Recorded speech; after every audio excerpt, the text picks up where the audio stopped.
Hi, everybody. This is Ernie Harwell with Joe Garagiola. Welcome to the 1963 World Series fourth game, brought to you by Chrysler Corporation, makers of the new 1964 Plymouth, Chrysler, the Imperial, Dodge, and Dodge Truck. Today, your host is Plymouth. and by Gillette, maker of the Gillette Slim Adjustable Razor and remarkable Super Blue Blades, extra rich foamy instant lather, convenient Right Guard Power Spray deodorant, and new Sun Up aftershave for that top of the morning feeling. In appreciation of your continued support, Chrysler and Gillette also bring you the annual Blue-Gray football game and the 1964 Rose Bowl game exclusively on NBC. This broadcast is authorized under broadcasting rights granted by the Commissioner of Baseball, solely for the entertainment of our listening audience, and any publication, rebroadcast, or other use of the descriptions and accounts of this game without the express consent of the Commissioner is prohibited. The two starting pitchers already have begun to warm up. Whitey Ford, representing the New York Yankees, came out about 3 or 4 minutes ago, and Sandy Koufax, who will be on the mound for Los Angeles, has just begun his warm-up tosses. And on this bright, sunny afternoon in Southern California, one large question confronts all of baseball. Will this fourth game of the 1963 World Series be the final game of the series?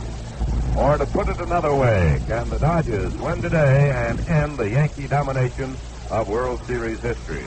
Since 1922, the New York Yankees have dominated the series 6 times. They've swept through their National League opposition in 4 straight games. But today they are finding out how the other half is felt all this time, as they come into the fourth game with a deficit of no victories and 3 defeats. The Yanks realize that no World Series team has ever rallied from an 0-3 deficit and gone on to win the championship. However, the New Yorkers also know that never has a Yankee team been swept out of a series in 4 straight. They lost the 22 series in 5 games, and there was 1 tie in that one. And in 1942, after the Yankees won the first game, the Cards took the next 4. But a Yankee team has never spared of the kind of defeat that this 1963 edition would face if the Dodgers win here this afternoon. Certainly the Dodger fans are looking forward to their heroes breaking the Yankee domination of this afternoon. But the Yankees have a habit, as you know, of winning crucial games. And today, manager Ralph Houck has nominated the all-time World Series winner, the left-hander Whitey Ford, to keep the New Yorkers in business. Pitching for the Dodgers will be Sandy Koufax, the stylish left-hander who beat Ford in the first game when he set a new World Series record in strikeouts. So this will be a rematch of the starting pitchers of game number 1. Koufax, during the regular season, won 25 and lost 5. A hard-throwing left-hander with a fine overhand curveball. Whitey Ford, during the regular season, won 24 and lost 7. He has more variety of stuff than his pitching rival, and of course has a great deal more experience. Koufax in the series has won 1 and lost 1. In his series history, he lost to the White Sox in the 5th game of the 1959 World Series, and then he beats the Yankees 5-2 in the first game of this current series. Whitey Ford has a 10-6 record in series competition, and he is 3-3 with 1 no decision in 7 series starts against the Dodgers. Whitey has won at least 1 game in 7 of his previous 9 series, failing to win only in 1953 and 1958.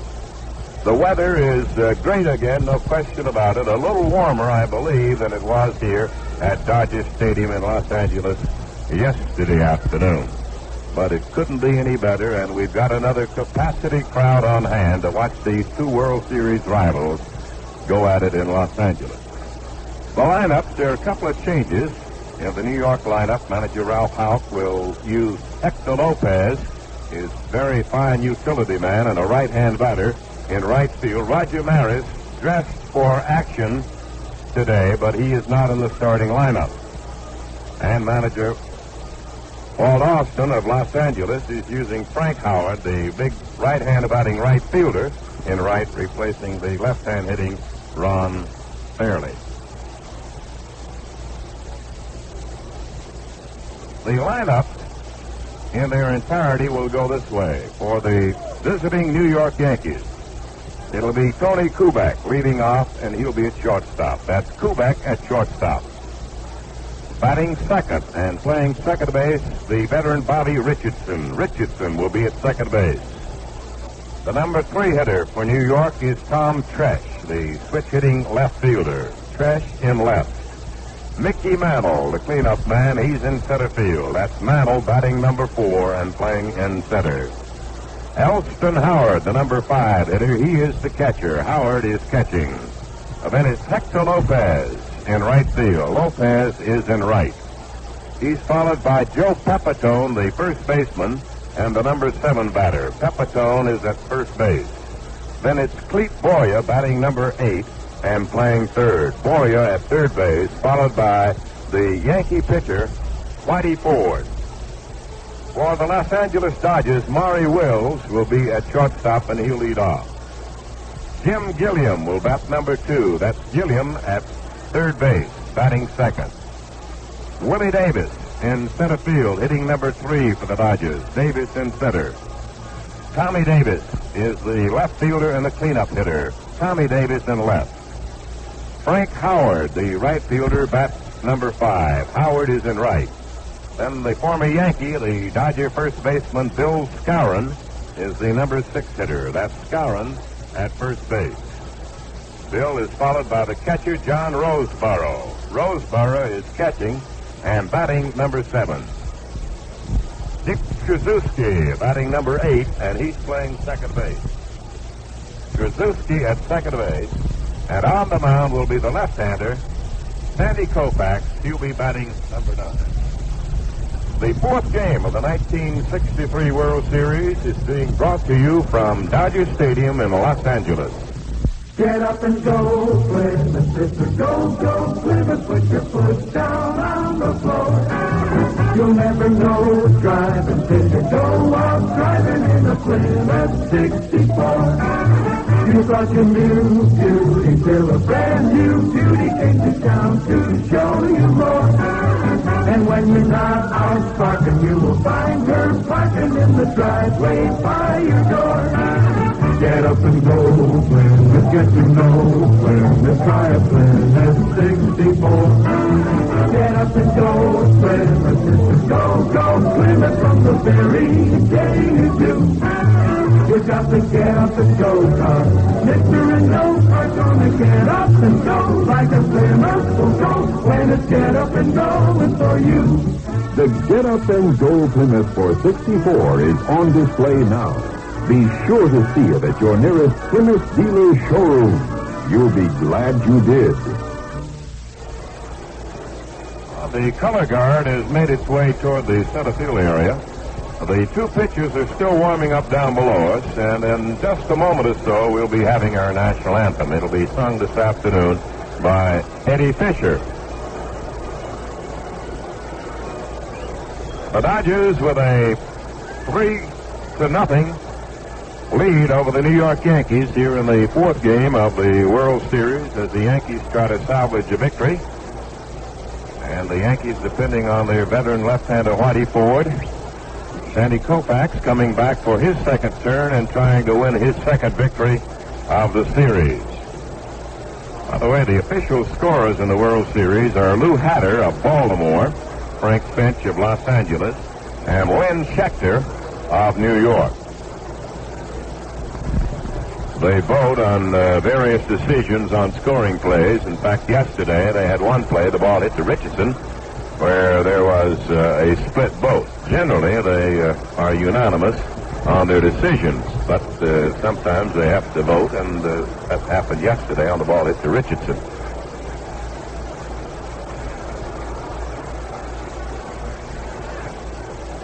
Koufax, you remember, struck out 15 in the first game.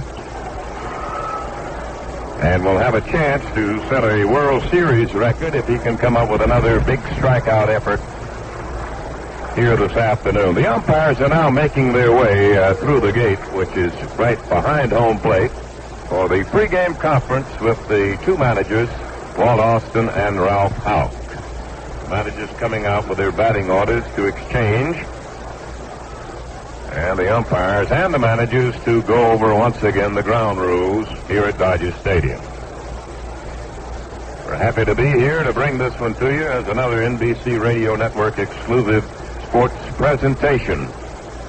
The Yankee bullpen group is headed down now to the bullpen, hoping that they won't be needed for activity this afternoon. And we're awaiting, in a moment, the announcement of the national anthem. The umpiring conference is breaking up down below. The two managers head back to their respective dugouts. The Yankee dugout on the first base side here in Dodger Stadium, and the Dodger dugout on the third base side.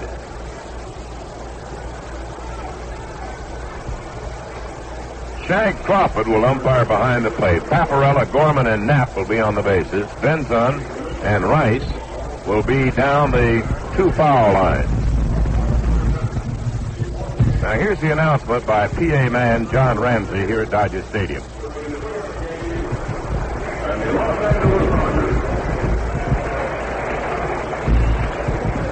At this time, Dodgers will introduce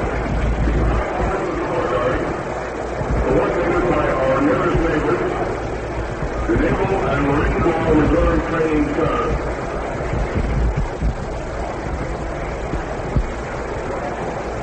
We are pleased to have with us, to sing the national anthem, one of the nation's top recording stars, Mr. Ernie Fisher, who will be accompanied by Bob Mitchell at the Dodger Stadium organ.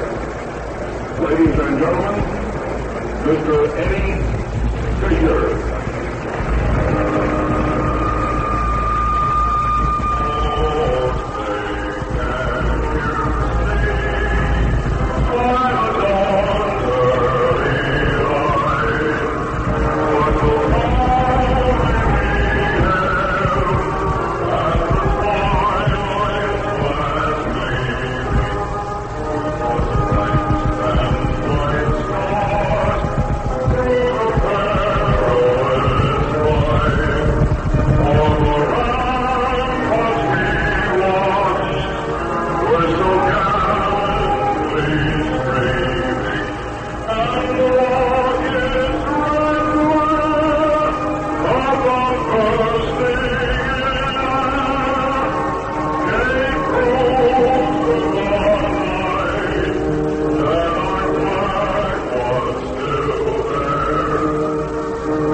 In position, the Dodgers as yet have not taken their defensive positions. They'll be breaking out of that dugout momentarily now.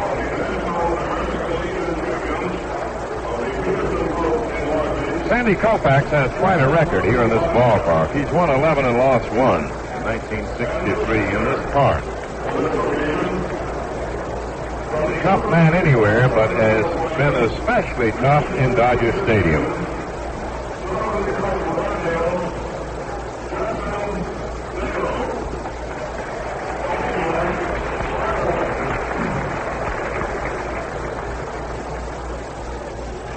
Well, we're going to honor two championship teams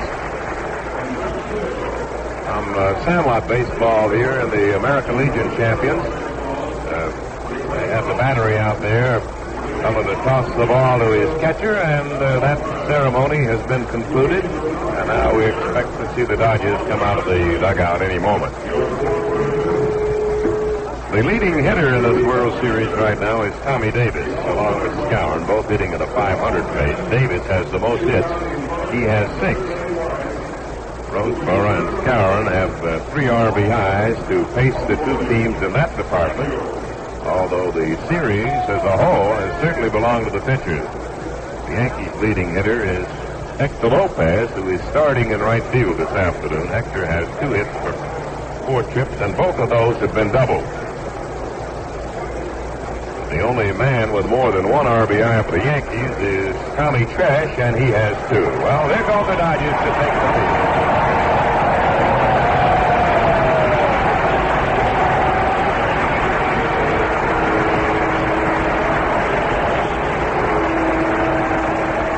The Dodgers have taken the diamond now, and we pause 10 seconds for station identification. Get on the ball and mix with the best. Serve world-famous Saratoga Vichy. Saratoga Vichy brings out the best in any highball. Get Saratoga Vichy in the bright yellow label today. WGY Schenectady. It's the way the National League champions will line up on defense. It'll be Gilliam, Tim Gilliam at third base. Maury Wills will be at shortstop. Dick Kozuski at second. Bill Skowron stationed at first base. In left field, it's Tommy Davis. Willie Davis is in center field for Los Angeles, and Big Frank Howard is out in right. John Roseboro to do the catching, and Sandy Koufax on the mound, the big left-hander. Once again, we see the story of 2 fellows who grew up around the New York area. Sandy Koufax against Whitey Ford in a World Series battle. Sandy won the first one in New York in the opening game. Tony Kubek will lead off for the Yankees. It's our pleasure to introduce again Joe Garagiola. Thank you very much, Ernie. Sandy Koufax against Whitey Ford. Both great pitchers, both with different styles. Koufax with a great fastball, a great curveball, and change of speed. Whitey Ford with about 15 different pitches. Koufax is ready. Kubek waits. The first pitch of the ball game is a curveball. It's low, and it's ball 1. With this background, Koufax coming directly overhanded, it gives you the feeling you might be hitting a little bit uphill. Here's the pitch by Koufax. Swung on and fouled back, and it's 1 ball and 1 strike. Koufax's curveball, a big breaking curveball. The fancy name is overhanded curveball. One we used to call it was a drop. 1-1 pitch. Swung on. Foul tip, strike 2. 1 ball, 2 strikes. Looks like Kubek is just intent on trying to get the bat on the ball. He's not really swinging hard, trying to spray that ball maybe up the middle or towards left center field. The defense is shifted that way. Tommy Davis in left field guards the line. Willie Davis is over in left center. A lot of room in right center. Here's the 1-2 pitch by Koufax. Foul tip, and it got Shags Crawford. He fires one out to Koufax. Shag Crawford of the National League is behind the plate. Joe Pepperella, the American League, is at first. Tom Gorman, National League, is at second. And Larry Knapp, the umpire, at third base from the American League. Here's the 1-2 pitch again by Koufax. Curveball struck him out.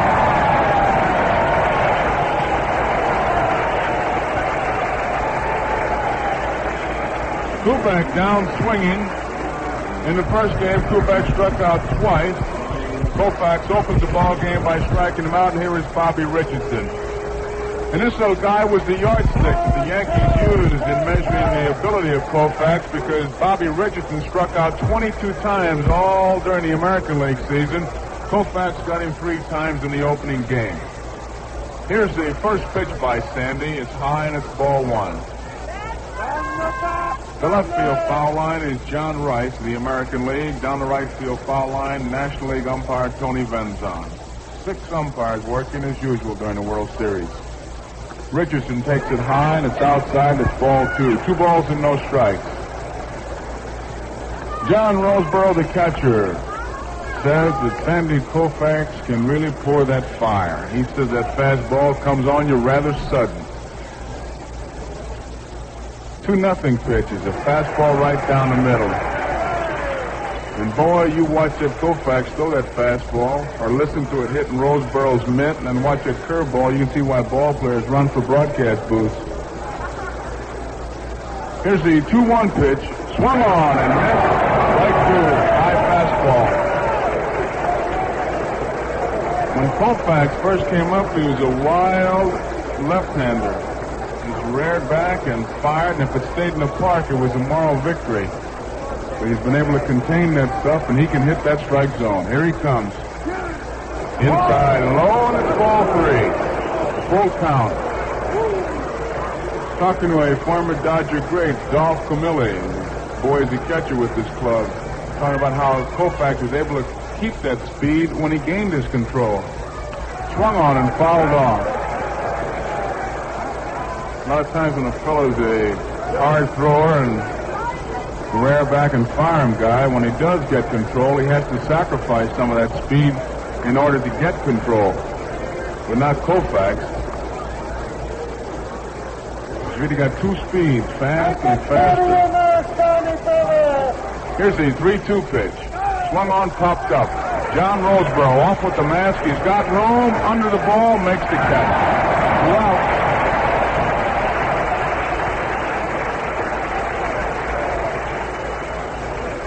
2 away.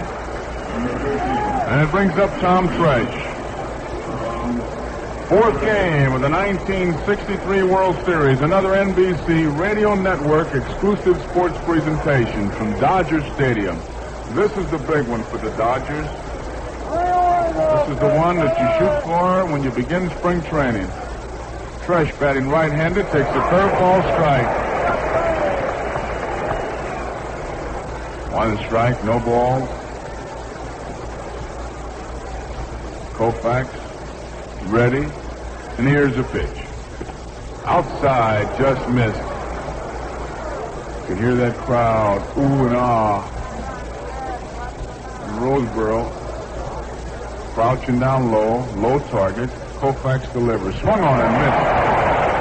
Strike 2. 1 ball, 2 strikes, 2 outs. Top half of the first inning. Nobody on. Koufax ready. The pitch. Swung on and missed. Struck him out. 1-2-3 for the Yankees in the top half of the first. And so at the middle of the first inning, the score is Yankees nothing, Dodgers nothing. Can you help me? I'm trying to find out about this Chrysler Certified Car Care Program. I would jump up in the air with pleasure to. You are a mechanic? For sure, harumph and humbug. I am an auto specialist, a technician extraordinaire, a diagnostician with hands like a surgeon and the eye of an eagle. Yes, but what can this Certified Car Care do for me? Are you pulling my entire body? It's the Chrysler Motors Car Health Plan. A physical checkup periodically designed to prolong the life of your car and keep it running in biggity-big shape with factory parts and equipment, so that you can jaunty jolly on all the turnpikes with a song in your heart and a smile on your speedometer. Certified Car Care. Chrysler Motors Economical Car Health Plan. Specially trained mechanics using factory-approved parts and equipment. Certified Car Care by men who sell and service the Plymouth, Dodge, Chrysler, and the Imperial. Take advantage of it. Elston Howard fires that ball on the second base. Richardson to Koufax to Boyer. Maury Wills gets set. He'll bat right-handed against Whitey Ford. Maury Wills.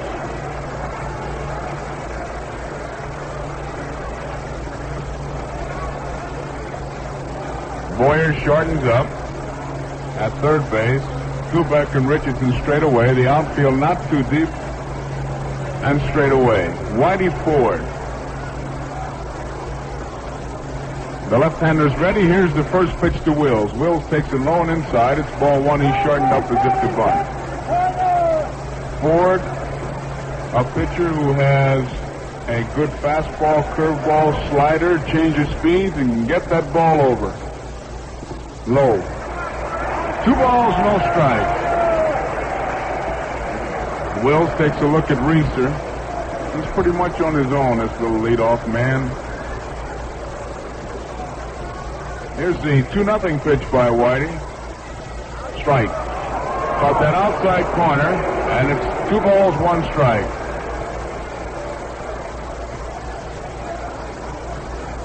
Whitey Ford, ready. Wills waits the pitch. Swung on and fouled off out of play, and the count goes 2 balls and 2 strikes. Ford uses that Satchel Paige theory of pitching, keeping that ball as far away from the bat as possible and in that strike zone.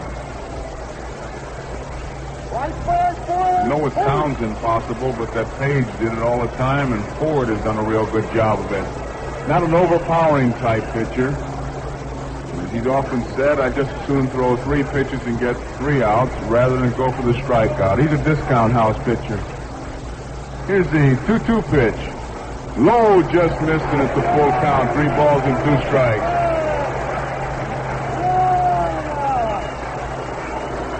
Joe Becker coaching at first base. Pete Reister coaching at third base. Here's the 3-2 pitch by Whitey Ford. He walked in.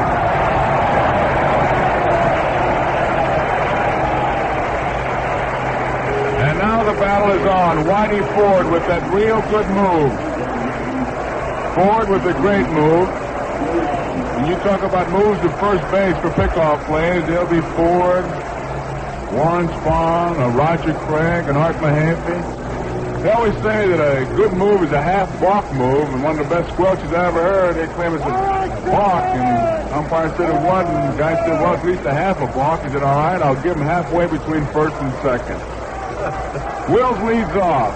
Gilliam waits. There goes Wills. The ball is bunted in the air. Elston Howard makes the play. They've got a double play. Howard flips the Pepitone, and Wills is doubled up.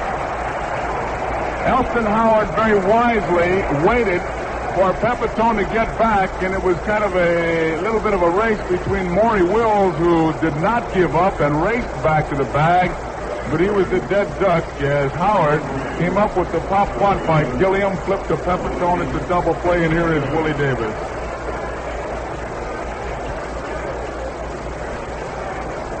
Two men out, nobody on. Willie Davis, the left-hand hitter, and Whitey Ford wants a new baseball.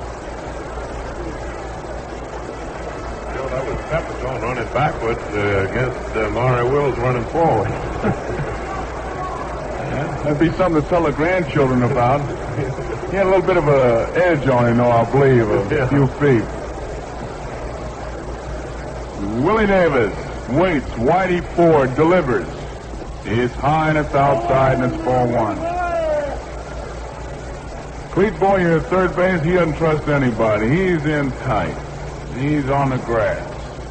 All these Dodgers, boy, they come with the brand new inner soles. They're ready to run. Swung on and fouled back. To count 1 ball and 1 strike. Whitey Ford gets that new baseball, and he rubs it up. You'd be surprised how sensitive those pitchers' fingers are when they get those baseballs. They can feel that the leather is tighter than others. The seams might be a little bit higher. The stitches maybe not as tight. And they've got to have that ball feel just right. Here's the 1-1 pitch. Curveball goes all the way back to the screen, and it's 2 balls and 1 strike. One year when they were talking about the rabbit ball, Tiny Bonham, the late Tiny Bonham, his fingers were so sensitive that he said he could feel the heartbeat of the rabbit. 2 balls, 1 strike. Now they want to look at the baseball again. Shags Crawford really getting the work out. He's made more pitches than both pitchers. He's got a pretty good arm, too. Here's the 2-1 pitch. Swung on and missed, and it's strike 2.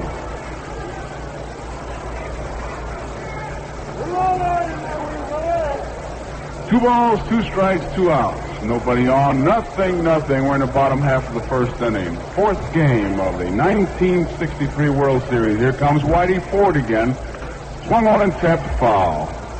Right into the Yankee dugout, and manager Ralph Howe fields the ball, flips it out of play. The Major. Both these managers, boy, I tell you, they just play a good, sound game of baseball. They give the fellas a ball and they say, here, play. They don't try to dazzle you with any strategy. They try to just score more runs than the other fellow, and that's what this game's all about. Here's the 2-2 pitch by Whitey Ford. Sidearm, bouncing ball foul right to Joe Becker. And Joe Becker throws it out of play. Another new baseball put in play.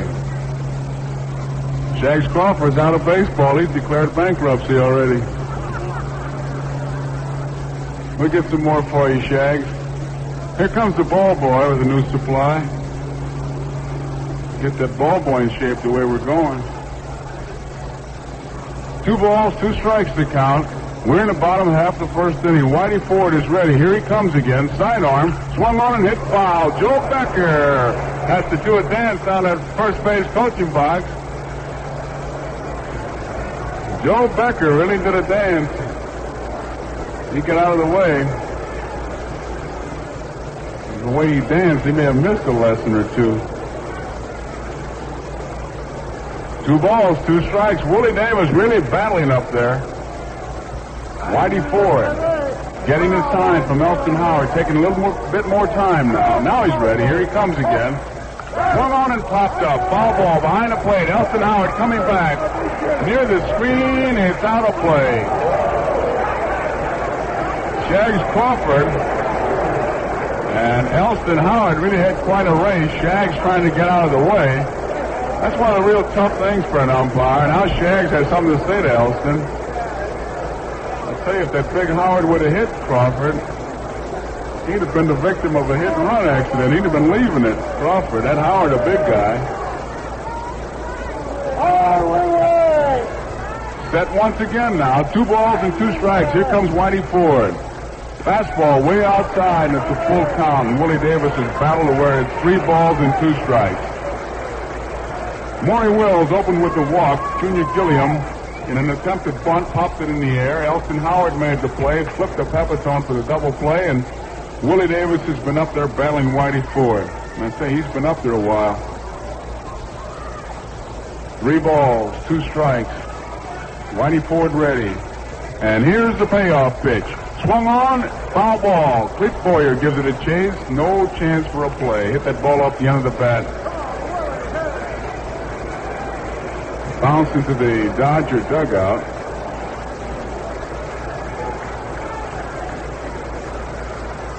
Don Drysdale on the top step of the dugout, hollering at Whitey.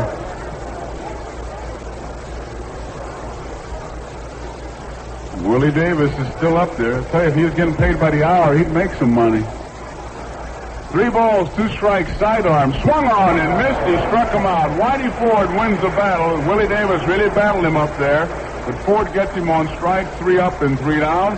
And so at the end of the first inning, the score, the New York Yankees nothing, the Los Angeles Dodgers nothing.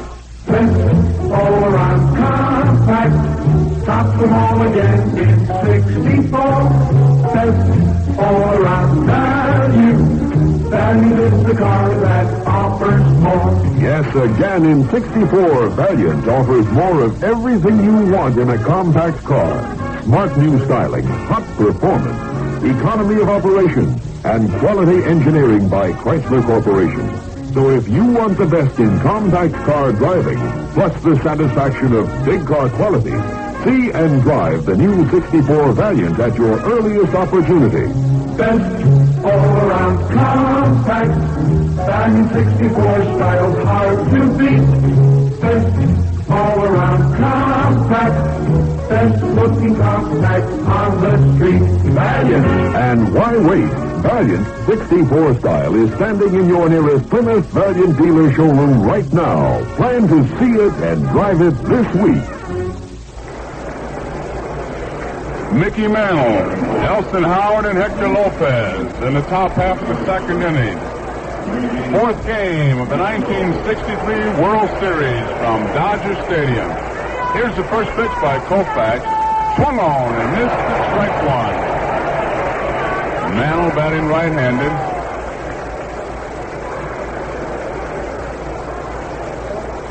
Everybody's deep on Mantle.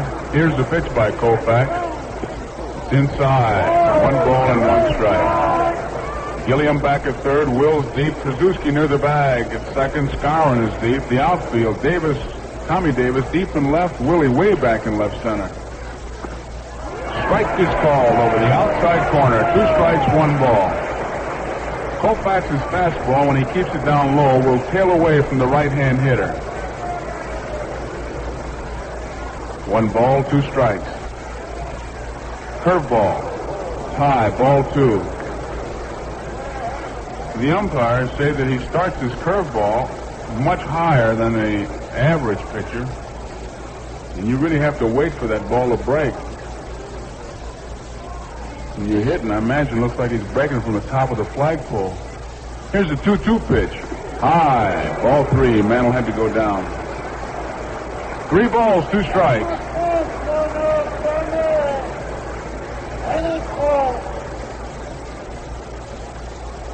Koufax taking plenty of time. Ready now. Here's the 3-2 pitch. Swung on, fly ball, deep right center field. Frank Howard going over there and makes the play. Mickey Mantle flies to Frank Howard in right center field, and there is 1 away, and it brings up Elston Howard.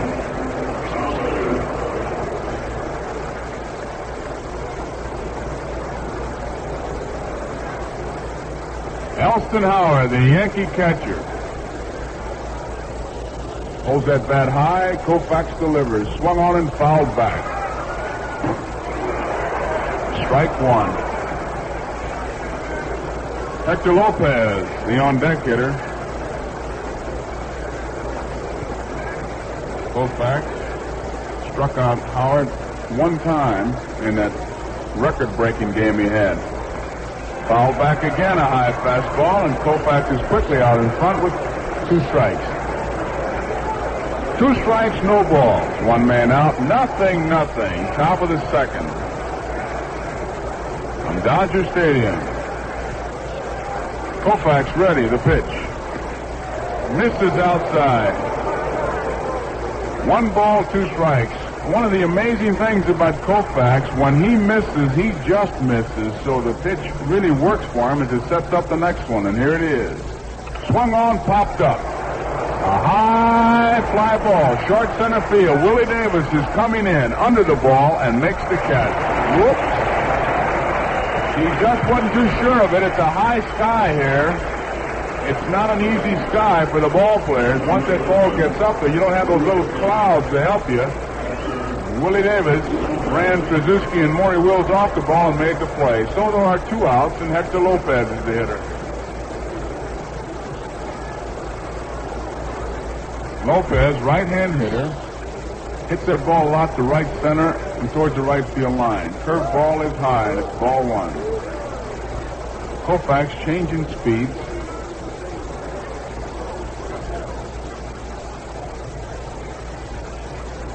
Two men out, nobody on. Here's the pitch by Sandy. Curveball swung on, foul tip. 1 ball and 1 strike. Frank Howard in right field had moved over towards the right field line. He's playing Lopez as if he were a left-handed hitter. Willie Davis is shade over in right center. Here's the 1-1 pitch. Fastball foul back and a strike 2.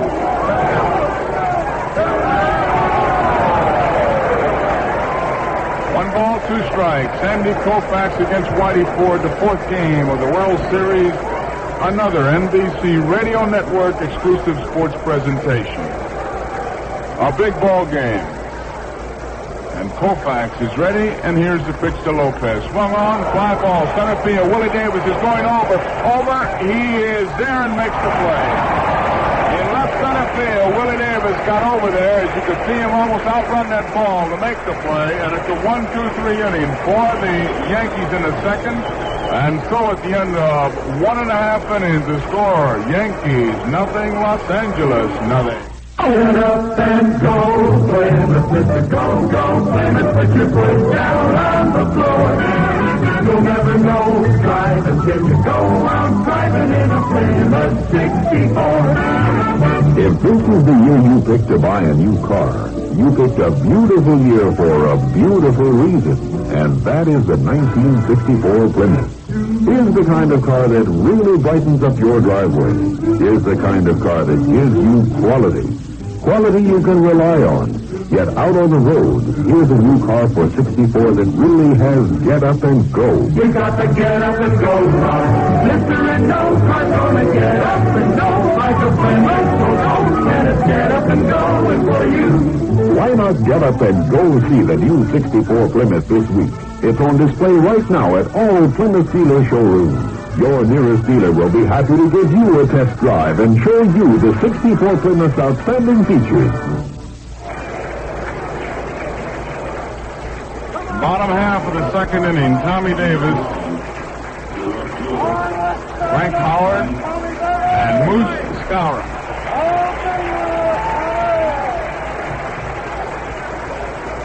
Whitey Ford, the Yankee pitcher. Little left-hander, getting his sign, he's ready. Here's the first pitch to Tommy Davis. It's low and it's ball one. Gets by Elstenauer.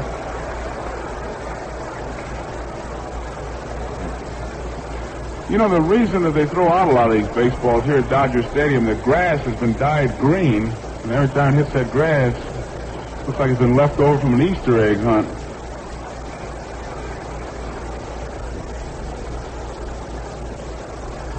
One ball to count. Tommy Davis waits. Outside. And it's ball two. 2 balls.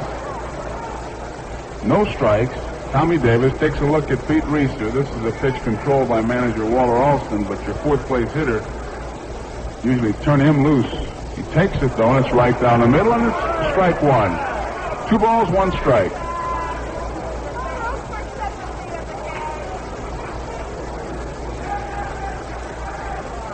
Nobody on, nobody out.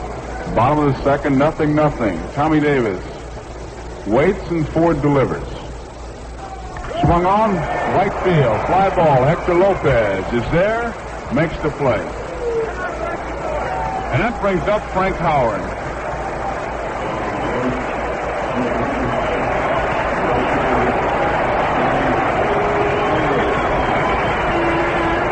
Frank Howard, this big guy really put a charge in the one in the Yankee Stadium. And since then, they have thrown him a lot of slow pitches, screwballs, and let-up curveballs, and they've been able to contain him. Whitey Ford ready, and here's the pitch. Slow curveball, high, ball one.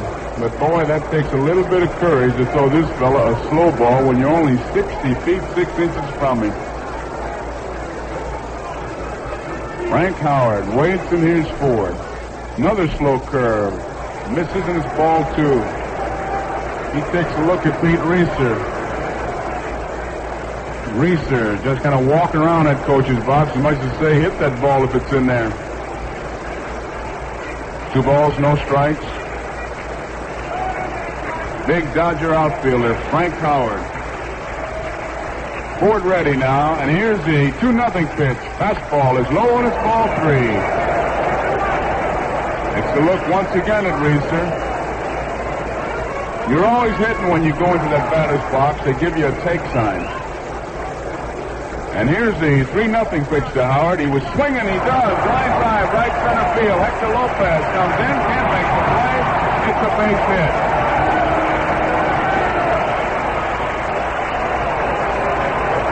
Frank Howard gets the first base hit of the ball game, a single in the right center field on a 3-0 pitch, which pretty much tells you how Walter Alston's going to play this game. He's playing it wide open. He turned his big man loose, 3-0. Skowron the hitter, the pitch by Ford, tap foul, strike one. Joe Pepitone playing behind the base runner at first base, Frank Howard. They don't expect him to run. He's got good speed, takes those great big strides. He takes 2 strides and he better turn, because if he takes 4, he'll be out of the park. 1 strike to count on Moose Skowron. Here's the pitch. swung on and missed. And it's strike two.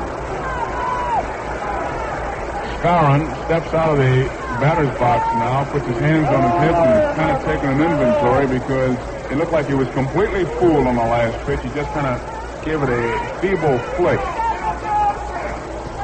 Two strikes. Ford delivers. Swung on. Looks like a double play. Kubek to Richardson. One out. Over to first it is. They get it.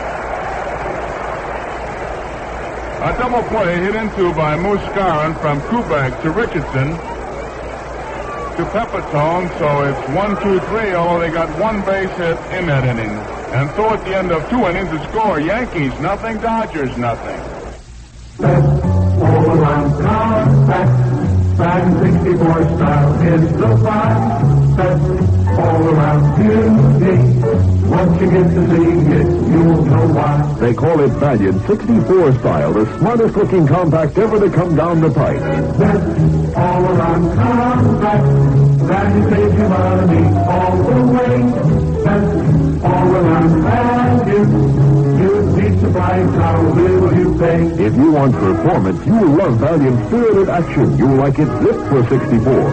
Best all around compact. Prove it with the drive tune as you can.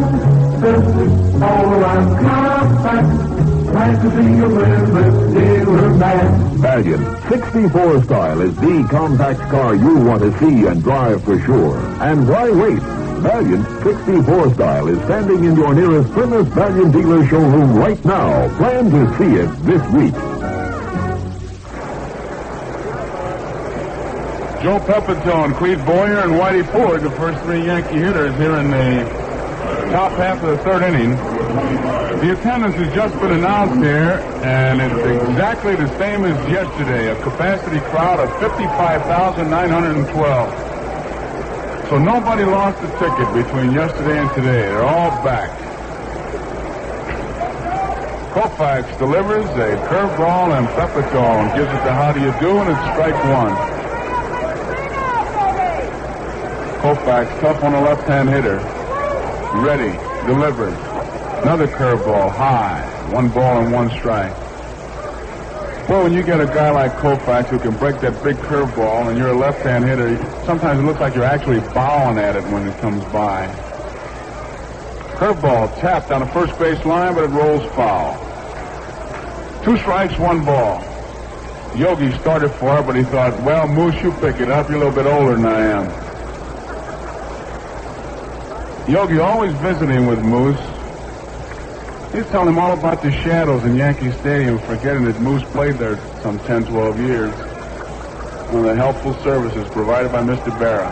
Here's a 2-strike, 1 ball pitch. Struck him out.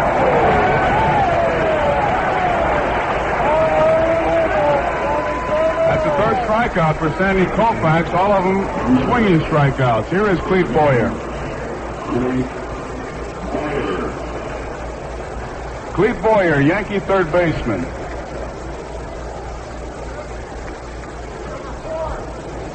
One out.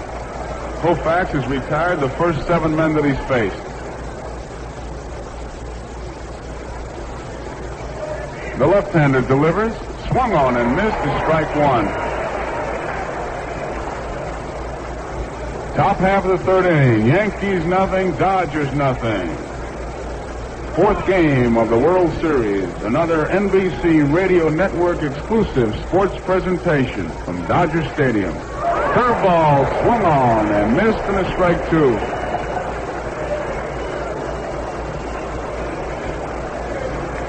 Sandy Koufax.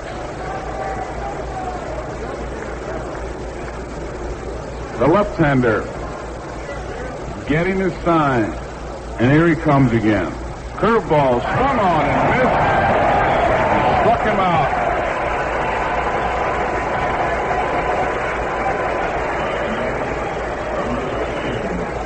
That brings up Whitey Ford.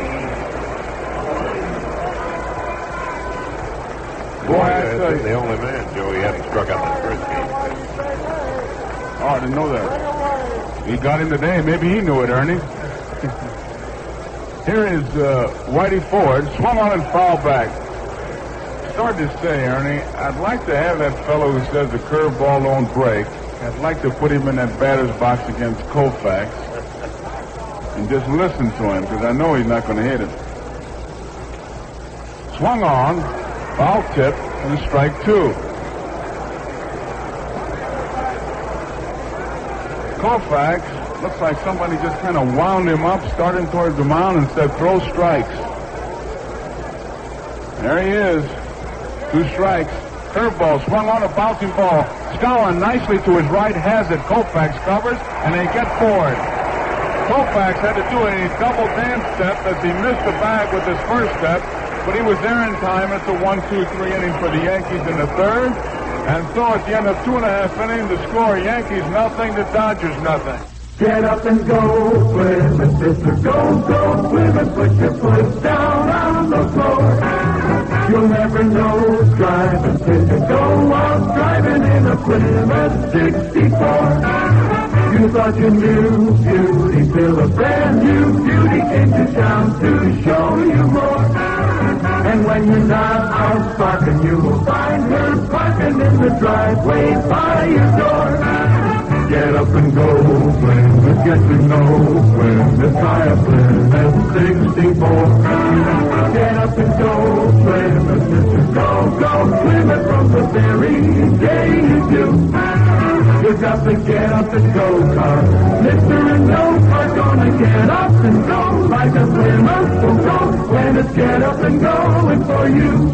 The Get Up and Go Plymouth 464 is on display now. Be sure to see it at your nearest Plymouth dealer showroom. You'll be glad you did. Bottom half of the third inning from Dodger Stadium. This is Joe Garagiola with Ernie Harwell. And it'll be John Roseborough, Dick Tracewski, and Sandy Koufax for the Dodgers. Roseborough with a tremendous home run in that first ball game.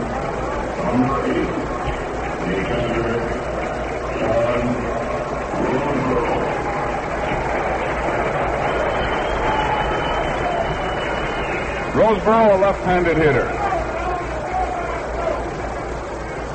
John, one of those quiet guys, just lets his glove and his bat do his talking. Here's a pitch by Ford. Slow, and it's ball one.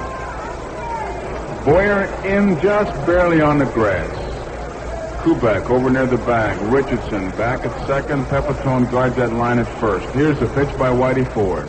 Curveball, it's a bouncing ball. Pepitone, the big hop, he's got it. He flips to Whitey Ford, and Roseborough is out. 3-1.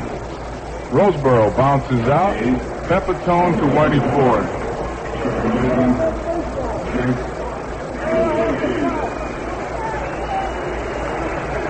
And that brings up Dick Tracewski.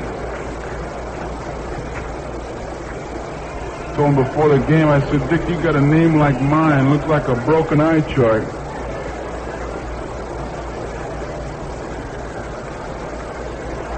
When you go to sign those baseballs, you need half the baseball to get your name on it.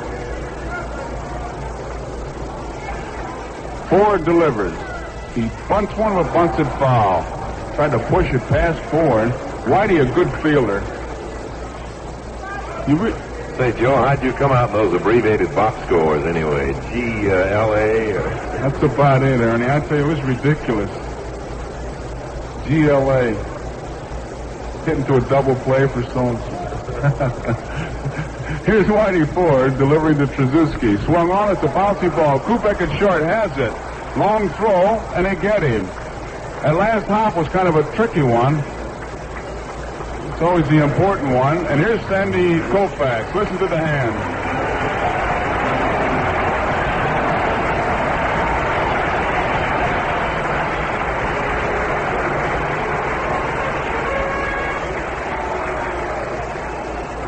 Sandy Koufax bats right-handed against Whitey Ford.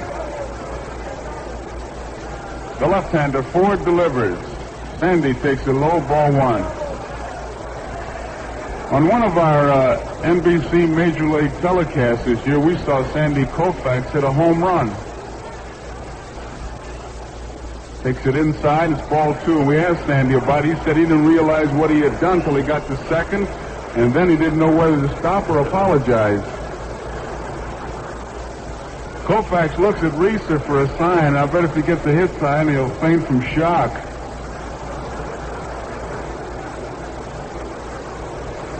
Two balls, no strikes. Waller Alston once gave him a take sign with 3 balls and 2 strikes. Ford delivers. Sandy swings and misses, and he was going for one. He was going for a tape measure job. He really had it cut. 2 balls, 1 strike, 2 outs. Ford delivers. Bouncing ball down the third base line, and boy, Sandy is flexing his muscles as he really gets some cuts up there. Well, when you swing like that, even when you miss it, it does you a lot of good. Every bone in your body is nice and loose. Whitey Ford rubs up that baseball. Whitey, a cool customer. You know why he's got the great record he's got. Knows what to do with every pitch, helps himself fielding. Ready now. Here's the 2-2 pitch to Koufax. Swung on and off the end of the bat, a bouncy ball to Pepitone. Pepitone takes it himself, steps on the bag, and it's 1-2-3 for the Dodgers. And so at the end of 3 innings, the score: Yankees nothing, Dodgers nothing. And we pause 30 seconds for station identification. Make sure you're mixing with the best. Get Saratoga Vichy in the green bottle with the bright yellow label at your favorite store or tavern. WGY 810 on your dial, Schenectady, New York.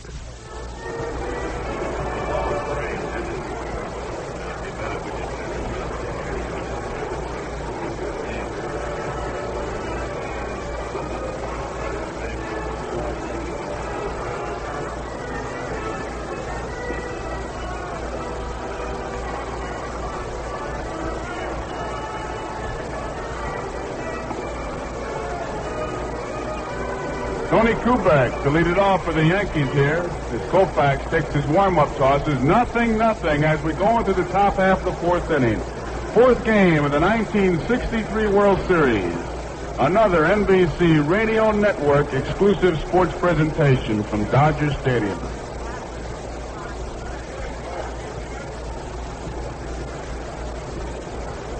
Roseboro giving Koufax a nice low target. There's the throw to second base. And Kubek, who was out on strikes in that batter's box. 0-0. Well, everybody said it was going to be a pitching series, and it certainly has been that. Koufax is ready, and here's the pitch to Kubek. Swung on, foul ball. Nobody will get this one beyond the Dodger dugout and down the third base line. I say nobody. There's 55,912 people here. Somebody will get it. Here's the pitch. Curveball high.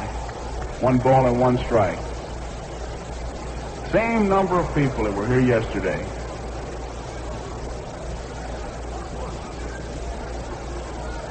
Gilliam shortens up at third base. Here's the pitch by Koufax. Curveball bounced right back to Sandy. He's got it over to Skowron. 1 out.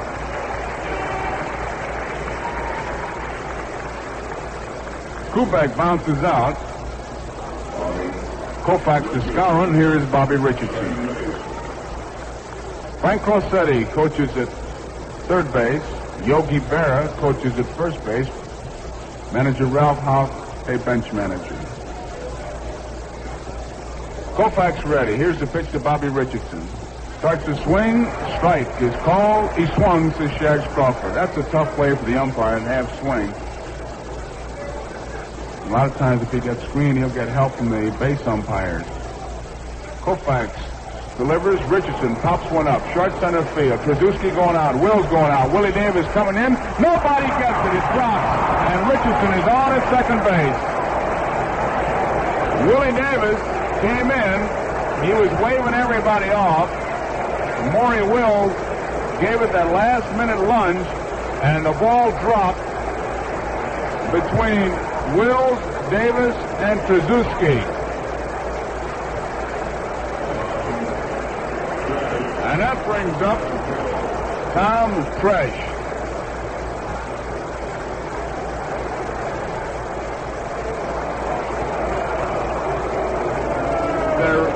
The booing you hear, they're ruling it a single. Richardson is on at second base. We'll have to get some clarification. Here's the pitch to Tresh. Swung on and missed.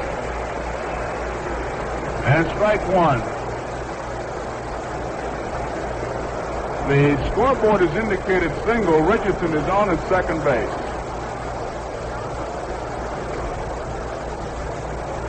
Tom Tresh batting right-handed. Richardson a good lead. And here's the pitch. Didn't mean to swing, hits his bat, and a strike two. Bobby Richardson is credited with the double. They flash it now. And that is the first base hit off Sandy Koufax. There's one man out. Tresh is the hitter. The count on Tresh, 2 strikes. Richardson at second base. Tresh was out on strikes his first time up. Batting right-handed, Koufax taking plenty of time. Bobby Richardson just standing at second base. A little bit of a lead, edges off now. Here's the pitch by Koufax, swung on, popped up. Behind home plate, John Roseboro off with the mask, near the screen. He has room, he's there, he makes the play. Tresh fouls to Roseboro, so there are 2 outs, and the hitter is Mickey Mantle. Mantle hit the ball good the last time into right center field.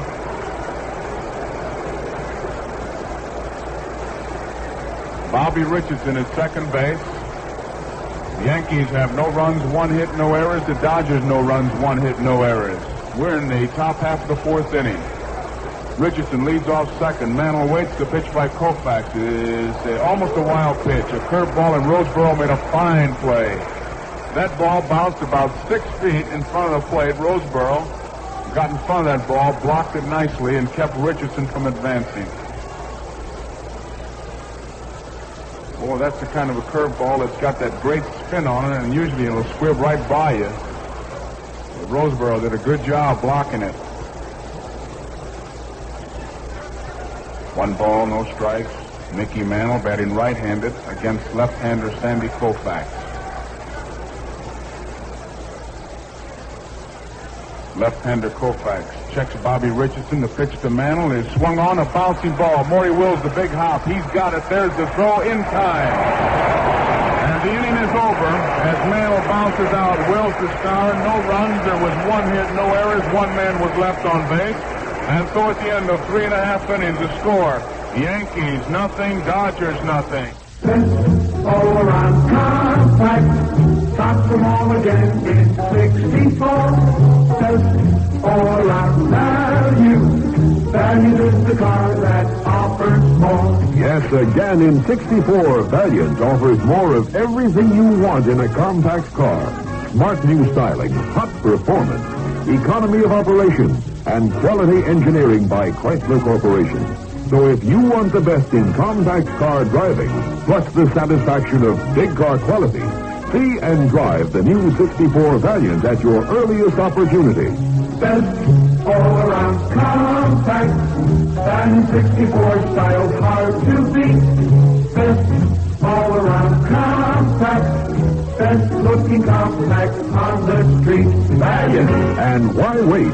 Valiant 64 style is standing in your nearest Plymouth Valiant dealer showroom right now. Plan to see it and drive it this week. Bottom half of the 4th inning, Maury Wills, Jim Gilliam, and Willie Davis. Goes to throw down to second base. Nothing. Yankees Dodgers, 4th game of this 1963 World Series. And you're listening to it on the NBC Radio Network. The World Series, another NBC Radio Network exclusive sports presentation. From Dodger Stadium, Whitey Ford, and probably one of the biggest games, if not the biggest game of his career. Time is called now as a banner started to come down from left center field. Maury Wills. Wills walked his first time up. And boy, when this guy gets in that batter's box, the Yankee defense edges in, on their toes, looking for anything. Whitey Ford is set. The first pitch to Maury Wills. He takes a strike over the outside corner. Whitey Ford, a real worker out there, moves that ball in and out, up and down, ready. Curveball swung on and missed, and a strike two. Every pitch that Whitey Ford throws works for him. When he misses, he just misses to set up the next one. He's got an ID on every one. Wills waits. Ford nods that he has the one he wants. And he delivers a two-strike pitch to Wills. Strike three is called. A fastball caught that inside corner. Maury Wills is out on strikes. There's one away, and here is Jim Gilliam. Whitey Ford threw two pitches to the outside corner and then came in with that fastball and caught Maury Wills looking. Wills called out on strikes, and Gilliam is up there batting right-handed. Jim Gilliam, who every year goes to spring training looking for a job. And every year he plays 120 or 30 games somewhere. Swings at the bouncing ball. Boyer to his left nicely. He's got it. The throw to first in time. Gilliam is out from Boyer to Pepitone. Here is Willie Davis. Here's a Whitey Ford inning that has started out typical, where he's made 4 pitches and he's gotten 2 outs. Davis was out on strikes last time, but he really battled, boy. He was up there about a day and a half hitting foul balls. Finally, he went down on a 3-2 count. They look at the baseball again. And Shags Crawford said, well, one of them was stitched, the other one wasn't. They finally get one in play. Whitey Ford wants the new baseball, gets it, rubs it up, and looks for a sign. Willie Davis waits. Here's the pitch by Whitey. Swung on, popped up. Foul territory. Elston Howard coming over. Near the stands. He's got room and makes the play. So Willie Davis on the first pitch pops up to Elston Howard. Gilliam went out in the first pitch. An easy inning for Whitey Ford and the Yankees. 3 up and 3 down. And so at the end of the 4th inning, the score, Yankees nothing, Dodgers nothing.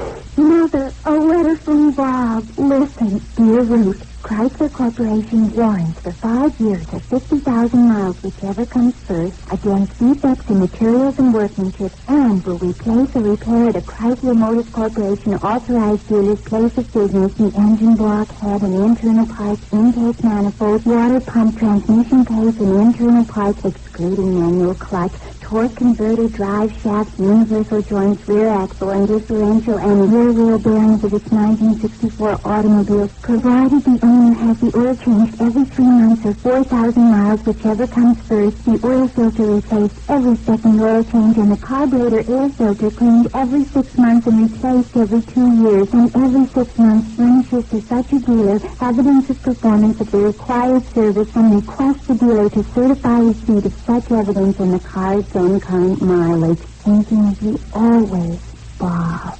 Dear, are you sure you're doing the right thing marrying a car dealer? Elston Howard to lead it off.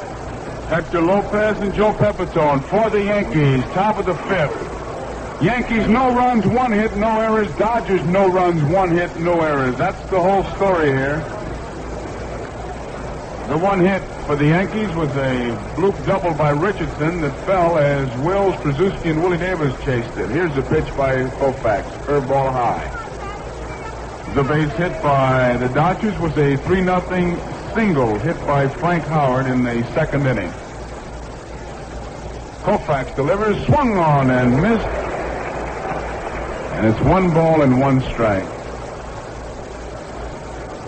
Koufax not only throws that big breaking curveball, but he gets great rotation on it. Real good spin. Line drive, center field. No doubt about that one. Up the middle. Willie Davis comes up with it. And Koufax delivered a slow curveball, and Ed Howard sent it right back up the middle. Koufax ducked it, and here is Hector Lopez. That's the hardest hit ball in this ball game. Hector Lopez, who flied to left center field his first time up. Hector, a good hitter, hits a lot to the right side. Skowron holds Elston Howard close at first base. Koufax at the belt, the pitch is outside, and it's ball one.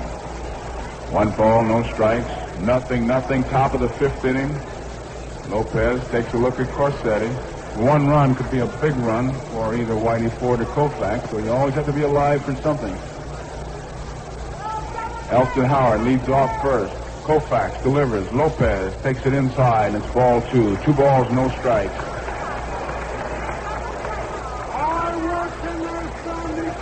The outfield shades Lopez towards the right field line. Frank Howard near the line. Willie Davis in right center. There's a lot of room in left center as Tommy Davis is normal in left field. Koufax delivers. Swung on a bouncing ball, foul. Hector tried to pull that ball. The infield back. Looking for the ground ball, they can turn it over. Trzaskowski may be cheating a step towards the bag. Wills is back. Gilliam is back. Skowron holds Elston Howard close at first base. Hector Lopez waves that back. Koufax gets the sign. Checks the base runner. Here's the pitch to Lopez. Swung on. Hopped up. Short right field. Trzaskowski's going out. Frank Howard is coming in. Howard calls for the ball and makes the play. Hector Lopez tried to hit that ball in the right field. Popped it up. Howard made the play, and it brings up Joe Pepitone. And Trzaskowski, boy, he's got to be careful when he runs out on a short pop flies with a Howard out there. Allowed to run right into his kneecap. Here's Joe Pepitone now. Nothing. That's the score. 1 man out. The base runner at first base is Elston Howard. Koufax checks him. Here's the pitch. Pepitone takes it outside, and it's ball 1. Yankees nothing. Dodgers nothing. 4th game. Koufax has his sign. Howard leads off first. The pitch to Pepitone is swung on and fouled back. 1 ball and 1 strikes to count. Dodgers won the first game 5-2. The second game 4-1. They won yesterday's ball game 1-0. They're going for the sweep. Yankees battling to stay alive. Top of the 5th inning. 1 strike, 1 ball, 1 out. Elston Howard, the base runner at first base. Moose Skowron holds him close. Koufax lobs one over to first base. That's not his good move. That's more or less a commercial to let Howard know that he knew he was there. Here's a throw. Howard is back easily. Yogi Berra coaching at first. Koufax delivers. Pepitone swings and fouls one back. He had a good cut at a fastball. The count, 2 strikes, 1 ball, 1 out. Elston Howard, the base runner. Nothing's the score. Clete Boyer, the next hitter. Koufax taking plenty of time. 1 ball, 2 strikes. Joe Pepitone, the hitter. Koufax checks the runner Howard. He's got a lead at first. Here's the pitch. Swung on and missed. He struck him out, a curveball. And that's the 5th strikeout for Sandy Koufax. Pepitone down swinging for the 5th strikeout, and it brings up Clete Boyer. Moose Skowron at first base motions to the Dodger bench. He wants to know if he should play behind the base runner, Elston Howard. So far, they haven't indicated. He's still holding Howard on. Koufax is ready. Here's the pitch. Swung on and missed strike 1, a high fastball. Skowron still hasn't got a sign. Now Roseboro walks out to allow Skowron to get some information from the bench. He's motioned halfway. They say, no, you stay where you are, Moose. He says, all right, I'm just trying to do my job. Nothing. That's the score. Here's the pitch. The Boyer swung on and missed. And a strike two. 2 strikes to count. 2 out. Nothing.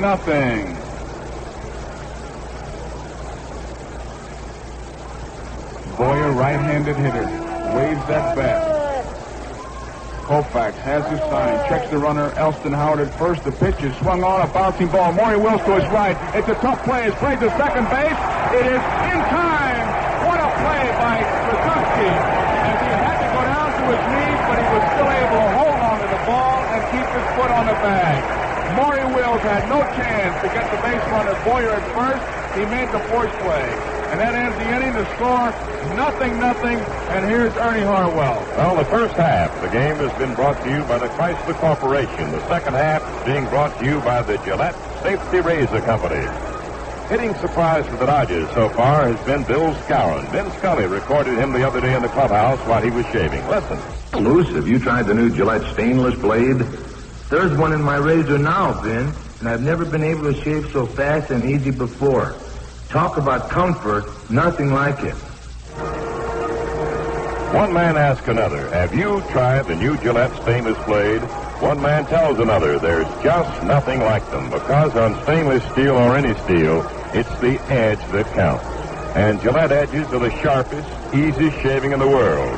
You'll realize in the first stroke, your first shave, Gillette has given a brand new meaning to the phrase shaving comfort. Quick, clean shaves, refreshing shaves, and more of them per blade. And uniform, each blade is alike, each equally smooth shaving, an achievement unmatched by other makers' blades. A dispenser of 6 incomparable Gillette stainless blades costs just 89 cents, the lowest price per blade.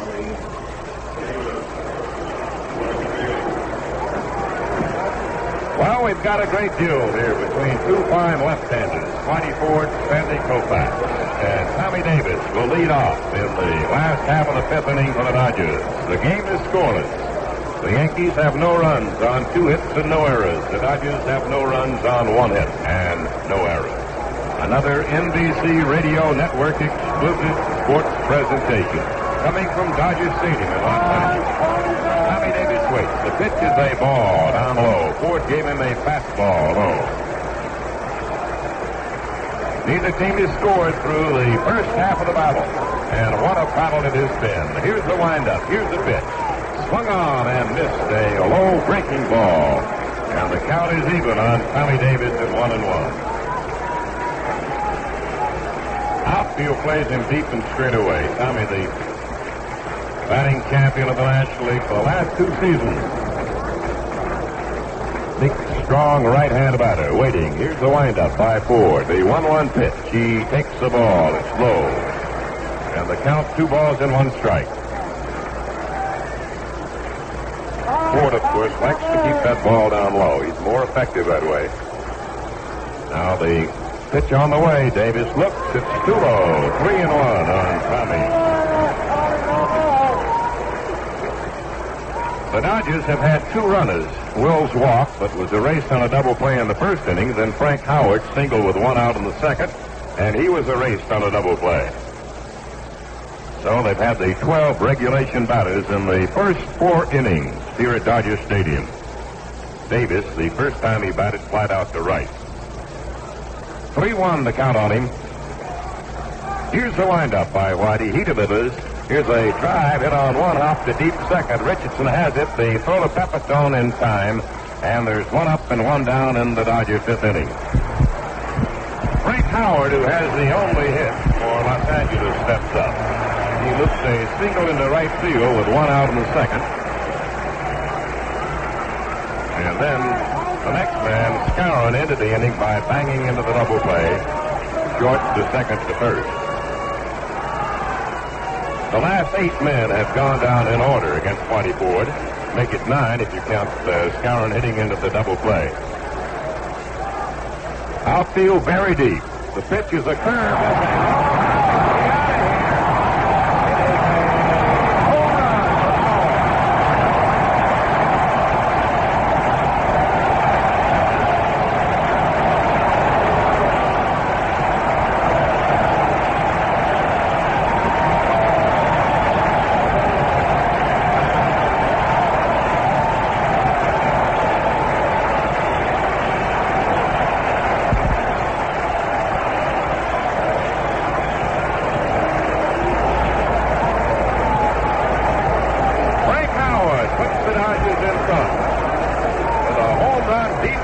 steel seat. Here's Skowron up. It's 1-0 in favor of Los Angeles.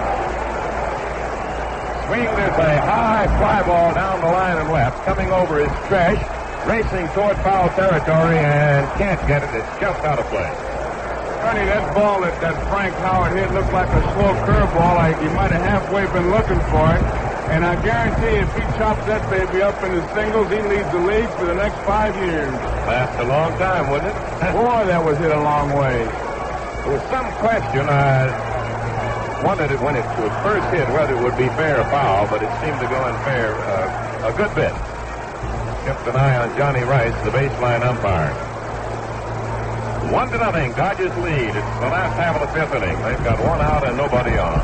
Here's Skowron waiting, and the pitch to the Moose is a fastball in too close. 1-1 the count on him. High and far and wide, that drive off the bat of Frank Howard. His second hit. He has both the hits off Whitey Ford. Now Whitey, the little left-hander, pitches. It's a ball in too close. 2-1 the count on Skowron.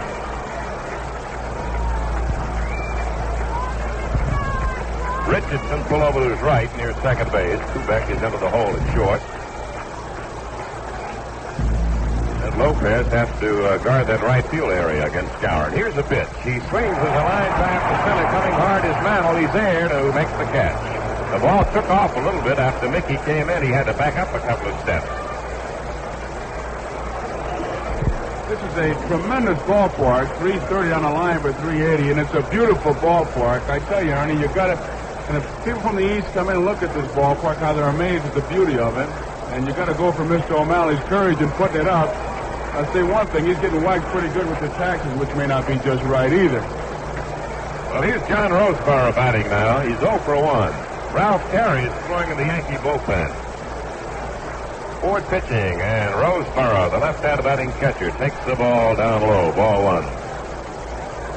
The home run by Frank Howard, propelling the Dodgers into a 1-0 lead here in the 5th inning. Now Ford works again. It's a fastball low, 2-0 in Roseborough.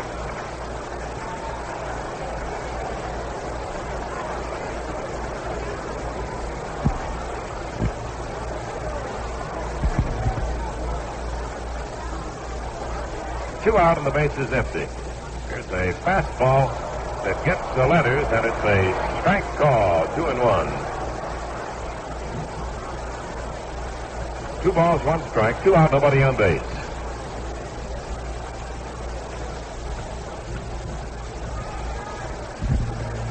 Roseborough waits, here it comes, it's a ball outside. He started for first base, but that is only ball 3. Crawford says, come on back now, and let's try it again. 3-1. Trying to get a bargain there.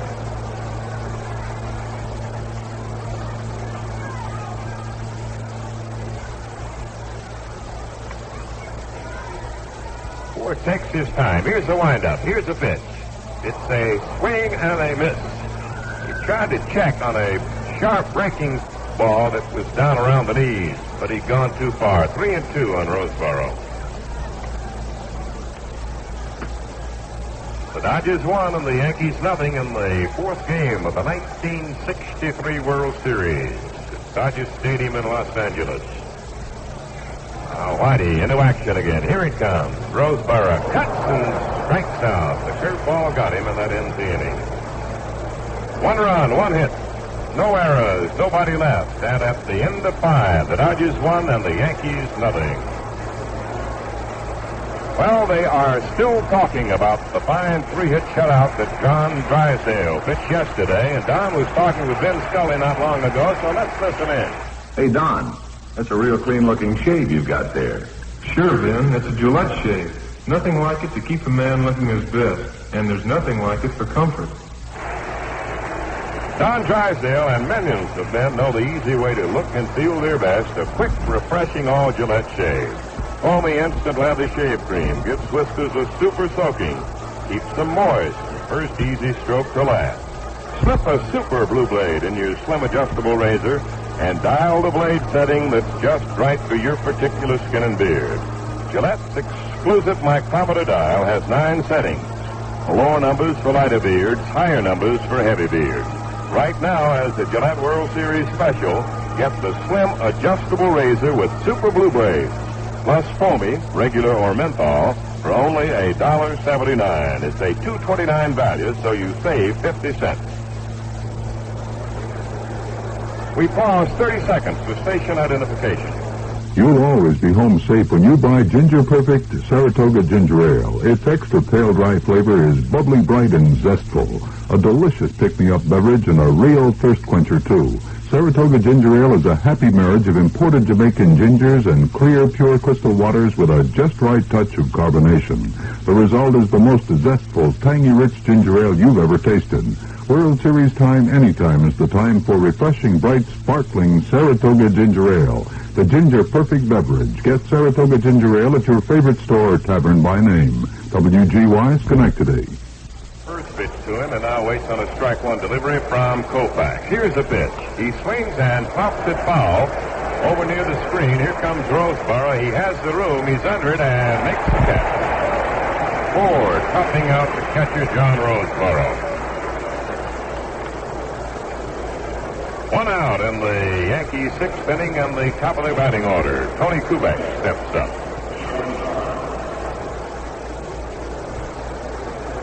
Tony struck out in the opening inning, and then he bounced right back to Koufax in the 4th. He's 0 for 2 for the afternoon. Crawford dusting off the plate. The Dodgers have 2 hits, both by Frank Howard, a single and a home run.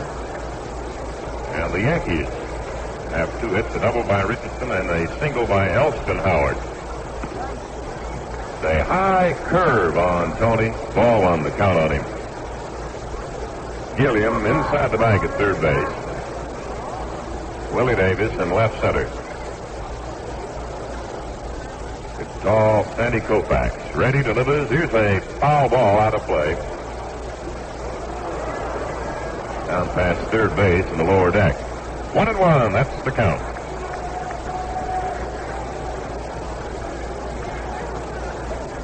Dodgers got their run in the 5th on the home run by Frank Howard.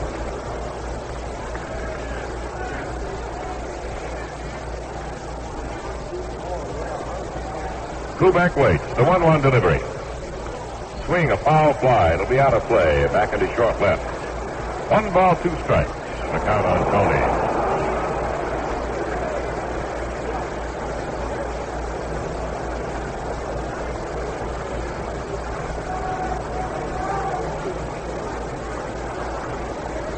He spreads out a little bit up there at the plate. Benavides waiting. Here it comes. A curve that's tapped foul. Sent one off his hands and right back at the plate.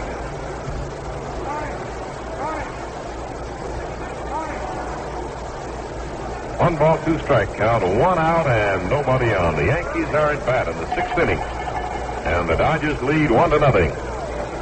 In the 4th game of the 1963 World Series.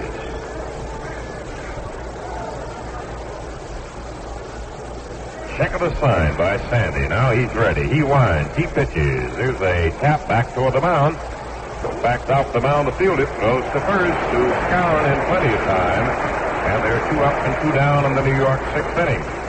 Bring up Bobby Richardson, who had the first Yankee hit, a pop fly double that fell into short center field in the 4th inning. This time Bobby batted, he fouled out to the catcher, John Roseboro.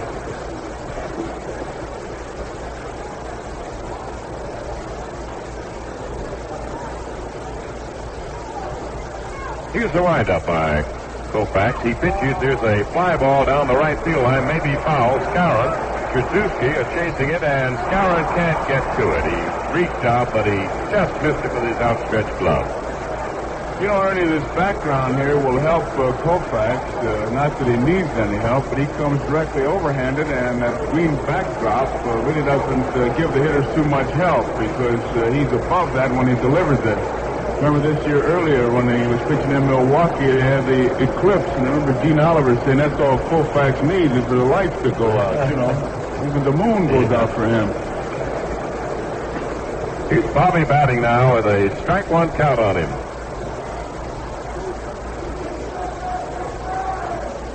And he looks him over. Here's the kick and the pitch. It's too high with a curveball 1-1.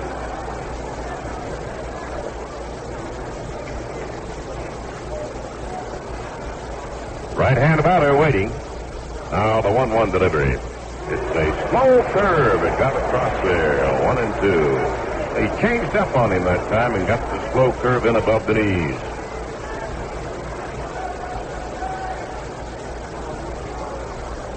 Koufax ready. He pitches. Here's a tap foul down toward third base. You know what the feeling is, Ernie, when a fella can throw that hard and they change his speed? You can feel the give in your shoestrings as your body starts to leave the shoes. It's been changing up beautifully, and his control has been terrific. When he's missed that plate, he's missed by very little. Now the pitch on the way, cut on a ground ball to short. Maury Wills has the big hop. The throw to Scourin, and the sign is out. 1-2-3. At the end of the first half of the sixth inning, it's the Dodgers. Come one, come all to the Papermate Refill. Get your free Papermate refill. Yes, buy one Papermate piggyback pen for $1.69 and get an extra piggyback refill free. Or buy the Papermate Capri pen for $1.95 and get an extra jumbo refill free. Yes, you get Papermate quality and free refills too. Papermate pens never skip. They even write over butter. And every Papermate is guaranteed. If it doesn't write, we replace it. Now's the time to get yourself or anyone in your family a new Papermate pen while this free refill offer lasts. Buy a Papermate pen for just $1.69. Get an extra piggyback refill free. Buy a Papermate Capri pen for $1.95 and get an extra jumbo refill free. It's the biggest pen bargain going. Come to the Papermate Refill now, wherever Papermate pens are sold. Suzuki will lead off for the Dodgers, the right-hand batting infielder. Good job at second base for Walt Austin. He's 0 for 1 in this battle against Whitey Ford. And the Dodgers lead the Yankees 1-0 in the last half of the sixth inning.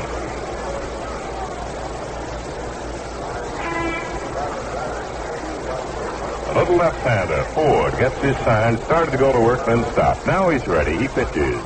And it's a strike and above the knee. Suzuki.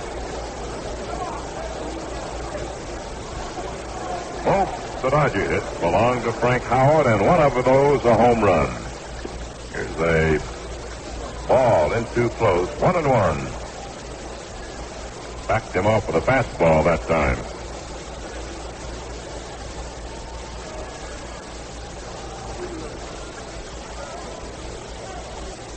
Wind up by Whitey. He delivers. There's a ball in too close. 2-1 the count. Whitey's first World Series experience back in 1950 when he pitched against the Phillies.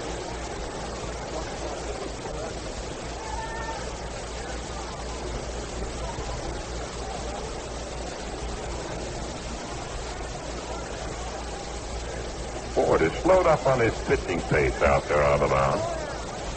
Suzuki waiting on him. 2-1 the count.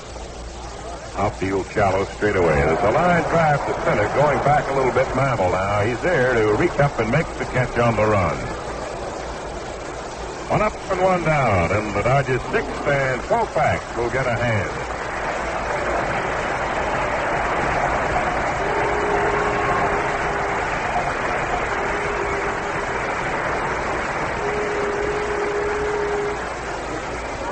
Brooklyn, Sandy Koufax. He now lives in Studio City, California. He went to the University of Cincinnati on a basketball scholarship.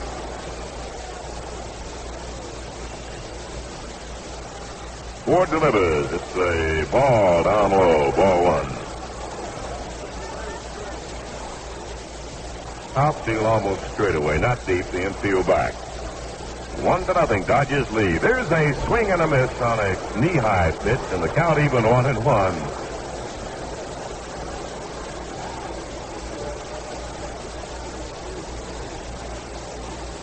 Maury Wills waiting out on deck for Los Angeles. Now The difference in this game, the long home run blast by Frank Howard in the 5th inning. Here's the pitch. He takes the cut and misses. 1 ball, 2 strike count on Koufax.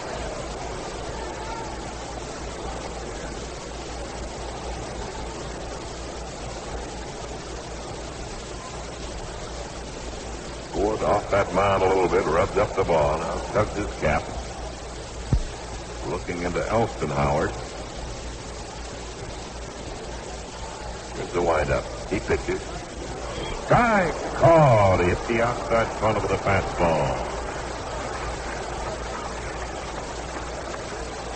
Strike out for Whitey Ford. That's the 4th for Whitey. Here's the top of the batting order now. The pretty little shortstop, Maury Wills. He's walked and taken a call, 3rd strike. And there goes that delaying tactic again. But Wills calling for a look at the ball. So Koufax goes back to the bench.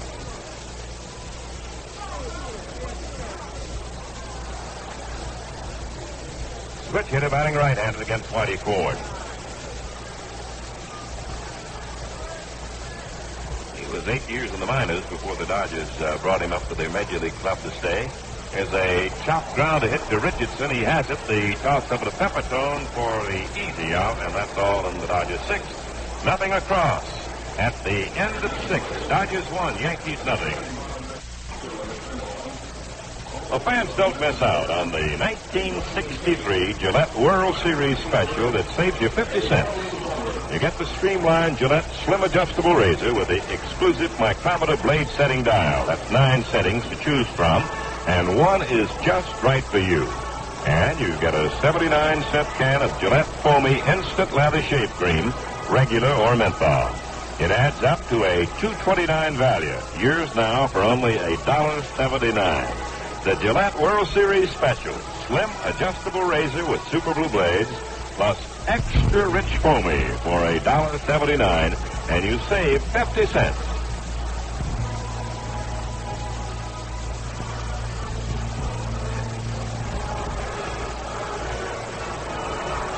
Well, another World Series battle that certainly has belonged to the pitchers so far.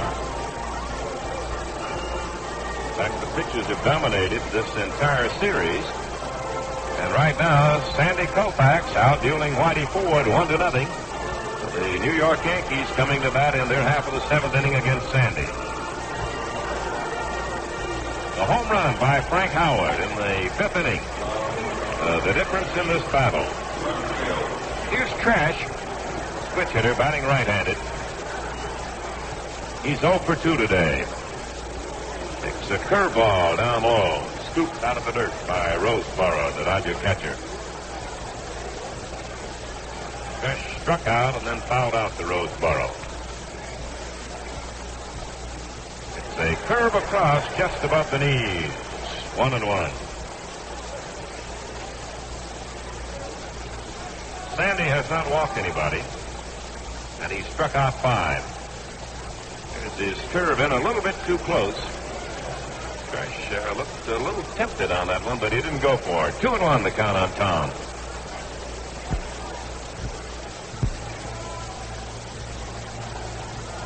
The pitch on the way, popped in the air over near first base in foul territory. Skowron there. He makes the catch.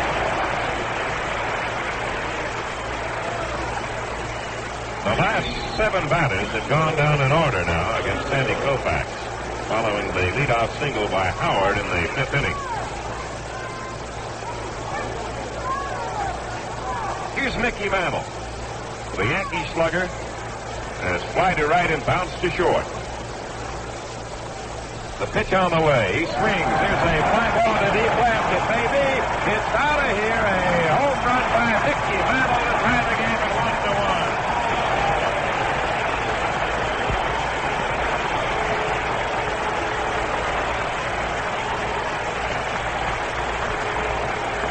It's a tie game at 1-1. Mickey Mantle hits his 15th in World Series history to tie the road record. Looked like a high fastball, Ernie. That ball looked like it was about better high, maybe a little bit higher, and he put a pretty good charge into it. Here's Elston Howard now. It's a tie ball game, 1-1. in the first half of the seventh inning. Fastball in close, backed him away. Ball one.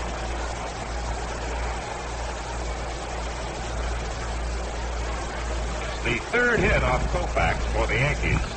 It's a ground foul ball hit over toward the Dodger bench. 1-1 the count.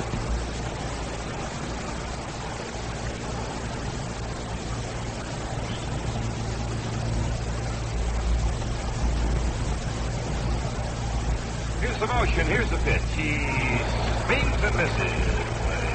A tight fastball fooled him that time.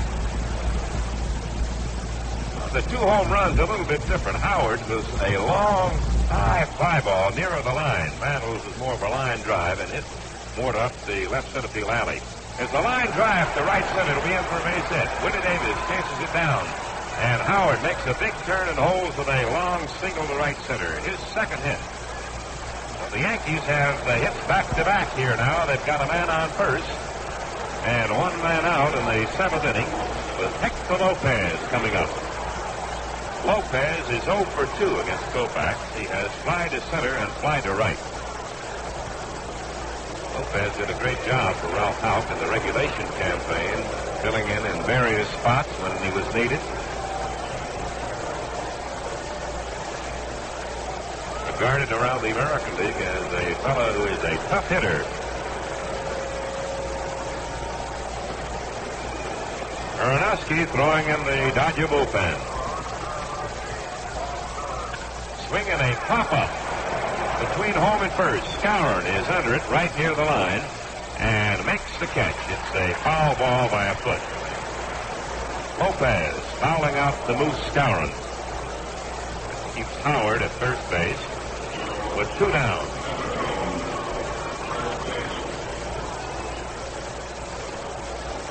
Here's Joe Pepitone.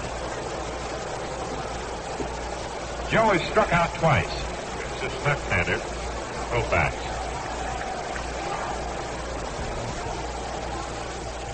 He swings a bounding ball to Skowron. He makes the play unassisted to retire to side. Well, the Yankees get one run on 2 hits. There were no errors. 1 man left. And at the end of the first half of the seventh, the Yankees won, the Dodgers won. Well, the story of the World Series has been pitching, and one of the best has been Johnny Padres. The other day we asked Johnny, have you tried the new Gillette stainless blade? Here is his tape-recorded answer. I certainly have. And right from the start, that Gillette stainless was everything I expected. And more. They really stand up, too. I'd hate to start to count the number of easy shaves I got with my first blade. When a man takes his first stroke with a new Gillette stainless, he knows that shaving will be quicker, smoother, and lots easier for him from then on. And here's why. On stainless steel, on any steel, it's the edge that counts. And Gillette edges are the world's sharpest and easiest shaving. You get clean, fast shaves, and more of them per blade. Here's superb shaving satisfaction that continues blade after blade and dispenser after dispenser. Because each mirror-finished edge is an exact duplicate of the next. Now that's unmatched uniformity. A 6-blade dispenser of the incomparable Gillette stainless blades is 89 cents, the lowest price per blade.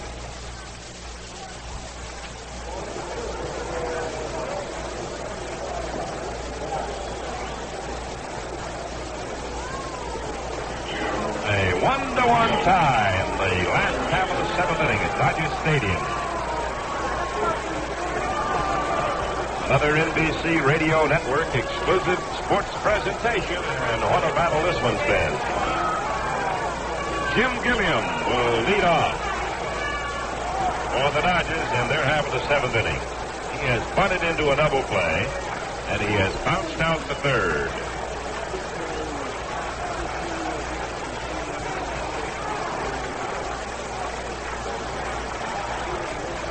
Winningest of World Series pitchers, the veteran Whitey Ford on the mound for New York. And the pitch is a strike call. He got a fastball in above the knees. All right, Jim, baby. Lead it off. That's gonna hurt, Jim. Ford delivers. Watch out. That ball almost hit him. He ducked away. 1-1, breaking in right at the peak.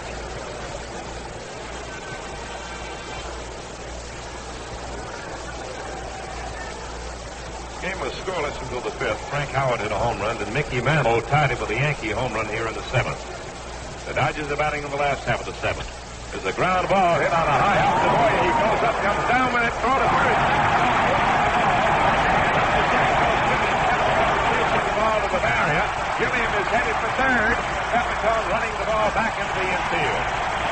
Gilliam on third.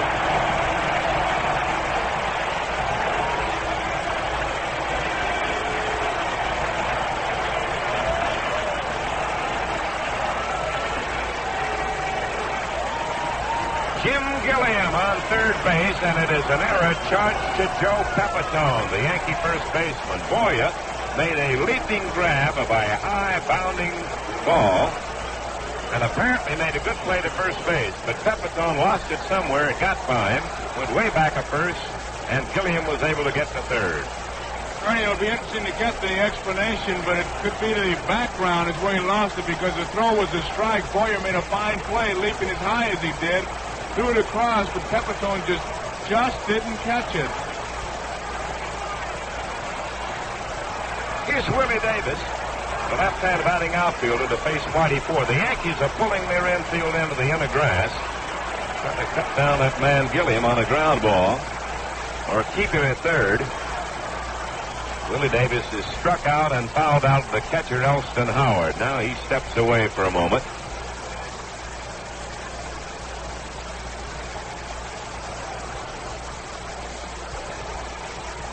The windup by Whitey. Here's the pitch. Davis cuts. There's a fly ball into fairly deep right center. Mantle is going over. He's under it. Makes the catch. Tagged by Gilliam. He's coming home. Here's a throw. Not in time. The Dodgers lead 2-1.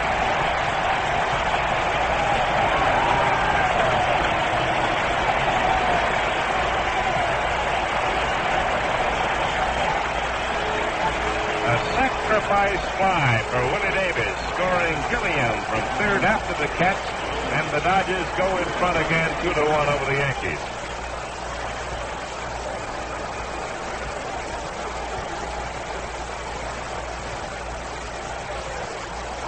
The error by Pepitone, the first one the Yankees have made in the series, but a costly one. Here's Tommy Davis, 0 for 2. The right-hand batter takes the ball, low and in close from the left-hander Whitey Ford.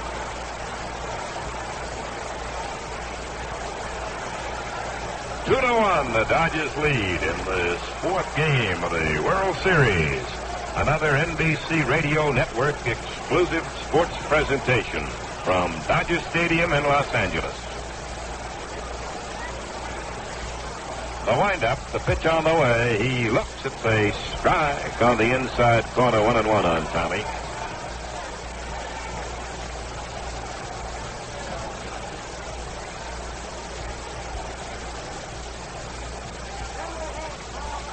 Tommy stands deep, waiting now. Whitey Ford double pumps on him. Here's a pitch. In too close.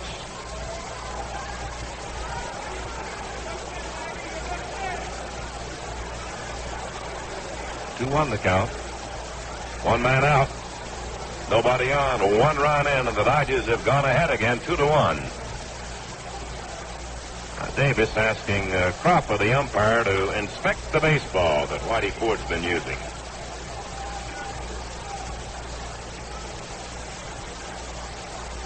Tommy almost signed with the Yankees, but scout Al Campanis talked him out of it at the last moment and got him for the Dodgers. There's a ball down low and in close, and it's a 3-1 count on Tommy Davis. Breaking stuff, breaking down in the dirt and toward the inside on Tommy. The Dodgers have 2 runs on 2 hits. The Yankees have 1 run on 4 hits.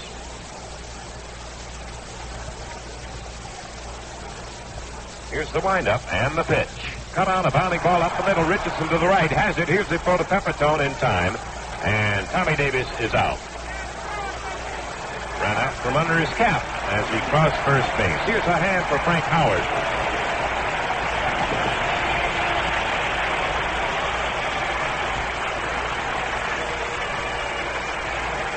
the Dodger hitting hero in this game. A single to right in the second, a long home run to left field in the fifth inning.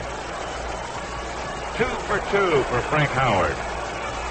Interesting now to see what pitching pattern Whitey Ford gives him. The windup, the pitch. It's a fastball down low and inside. The first offering to Big Frank. Ball on the count on him. The Dodgers 2, the Yankees 1.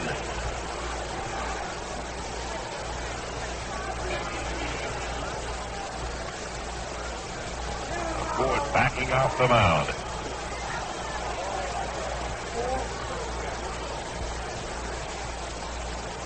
Outfield way back. You can count on that. Here's a pitch. It's a ball outside. It's a dangerous big guy, Ernie. You can pull him on one pitch, but he's still got that bat back. He can hit that ball a long ways, half full. I've been getting him on a slow curveball, but he hit one today, boy, a mile. So far this time, Whitey's given him 2 fastballs, one low inside, one low outside. He's one of those guys from the pitcher's mound. You kind of hope he gets a long-distance call and may have to leave the batter's box. That's right. You can just hold on to the ball. Yeah, just hold on. Don't want to do nothing. May change his mind and go home.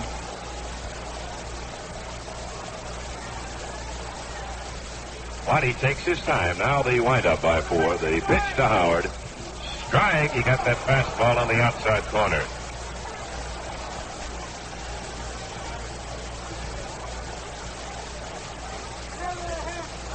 Throws that ball at that spot all day long. Won't be hit too much. Just on the outside corner above the knees. Now the 2-1 delivery. Here it comes. It's a ball up too high. 3-1 on Frank Howard. Now this big guy from Ohio State. Rookie of the year in 1960. To work on a street gang in the summertime with the pick and the shovel, and you can tell it, boy, he's muscular. 3-1 the count on him. Dodgers ahead of the Yankees. 2-1 in the 7th inning. On the windup by Whitey Ford. Here it comes. He swings and misses. He took a big ripple on that one. 3-2 the count on him.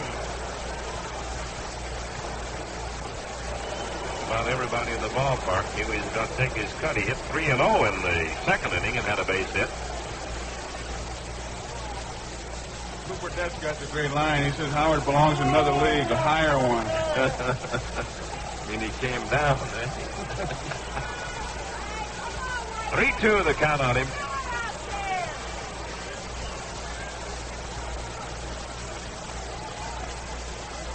Mantle backing up a little bit more out there. Here's a windup, the pitch to Howard. Ground ball wide at first. Pepitone has it. Ford will take the toss from Pepitone, and Howard is out to retire the side. The Dodgers got one run on no hits. There was one error, and nobody left on the base. And at the end of 7, the Dodgers 2 and the Yankees 1. Well, Tommy Davis has been the leading Dodger hitter throughout the series, and the other day Ben Scully recorded Tommy's views after a game. Tom, you keep in condition all year round. Does that go for your face, too? You bet, Vin. And I do it very easy with a clean, efficient Gillette shave. Men by the millions agree with Tommy. How can you beat the refreshment of an all Gillette shave? And here's your opportunity to try it at the savings of 50 cents. Gillette's World Series special, you get the slim adjustable razor with super blue blades, plus foamy instant lather shave cream, a $2.29 value for only $1.79. See how foamy super soaks your whiskers. Keeps them that way from first easy stroke to last. And what easy shaves you get with a slim adjustable razor. It has Gillette's exclusive blade setting dial on the handle. You choose a number from 1 to 9 that suits your combination of skin and beard exactly. Remember the slim adjustable razor with super blue blades plus foamy, regular or menthol. Yours right now for only $1.79 as a Gillette World Series special. You save 50 cents.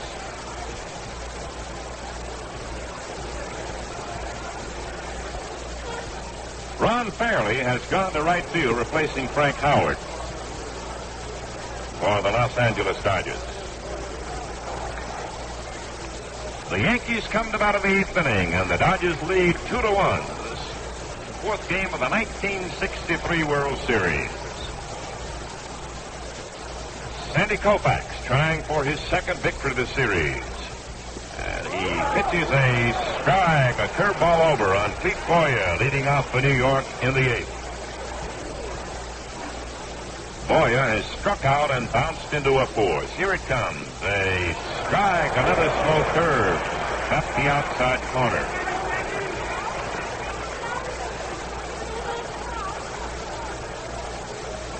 Outfield a little bit to left on Clete Boyer, the boy from Missouri. He takes a ball down low. 1-2 the count on Clete. Clete got his start with Kansas City, then came to the Yankees in 1959. Been with them ever since. He waits. Here it comes. Swinging a foul ball out of play. Back into the dirt. 1-2 count. The Dodgers, 2 runs, 2 hits. No errors. The Yankees, 1 run, 4 hits. They've made 1 error.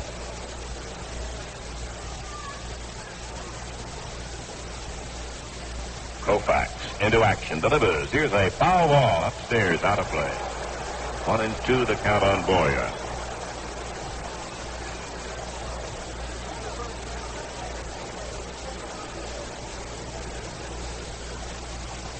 Cletus lives in Webb City, Missouri, and hails from that famous ball-playing Boyer family. Ken, Floyd, and others. There's a ball up high, a fastball way up high. 2-2 the count on him.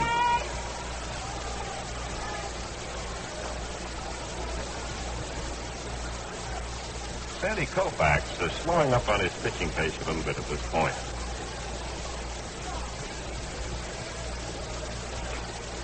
And his 9th year in organized baseball, all of them with this same club. Here's a pitch. Swing and a miss. He struck him out. Boyer goes down swinging.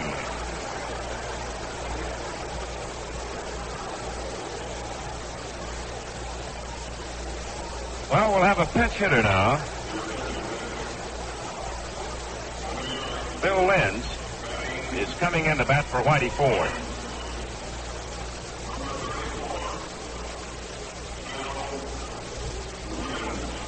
L-I-N-Z, Phil Lenz will be batting for Whitey Ford. Boy from Baltimore.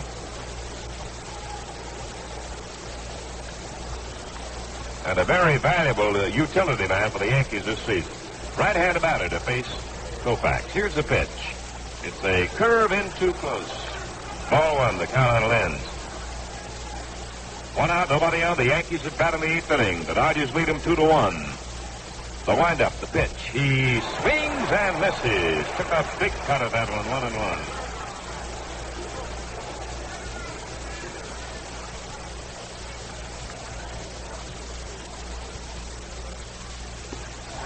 Cut on a miss on a fastball, and it's 1-2 on Lenz now.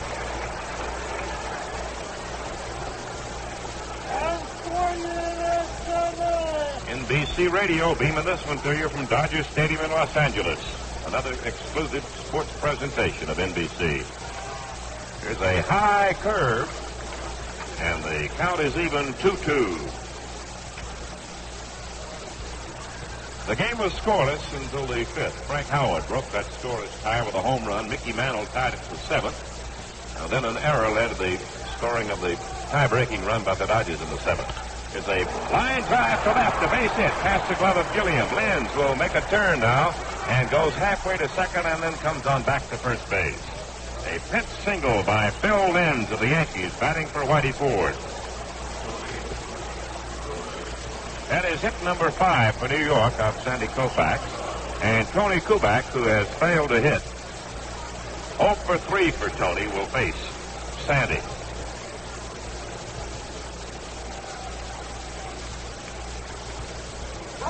Man on first. 1 away. Gilliam is in a little close at third base, but he's also got the Goddard line down there. Now the set by Sandy. The pitch to Kubek. Swung on as a foul ball out of play in a liner over third base. Didn't quite get the good wood on that one. Dodgers have 2 runs on 2 hits. The Yankees have 1 run, 5 hits, and 1 error. Center fielder Willie Davis pulled over to left center. Well, the big gap is between center field and the right fielder, Ron Fairley.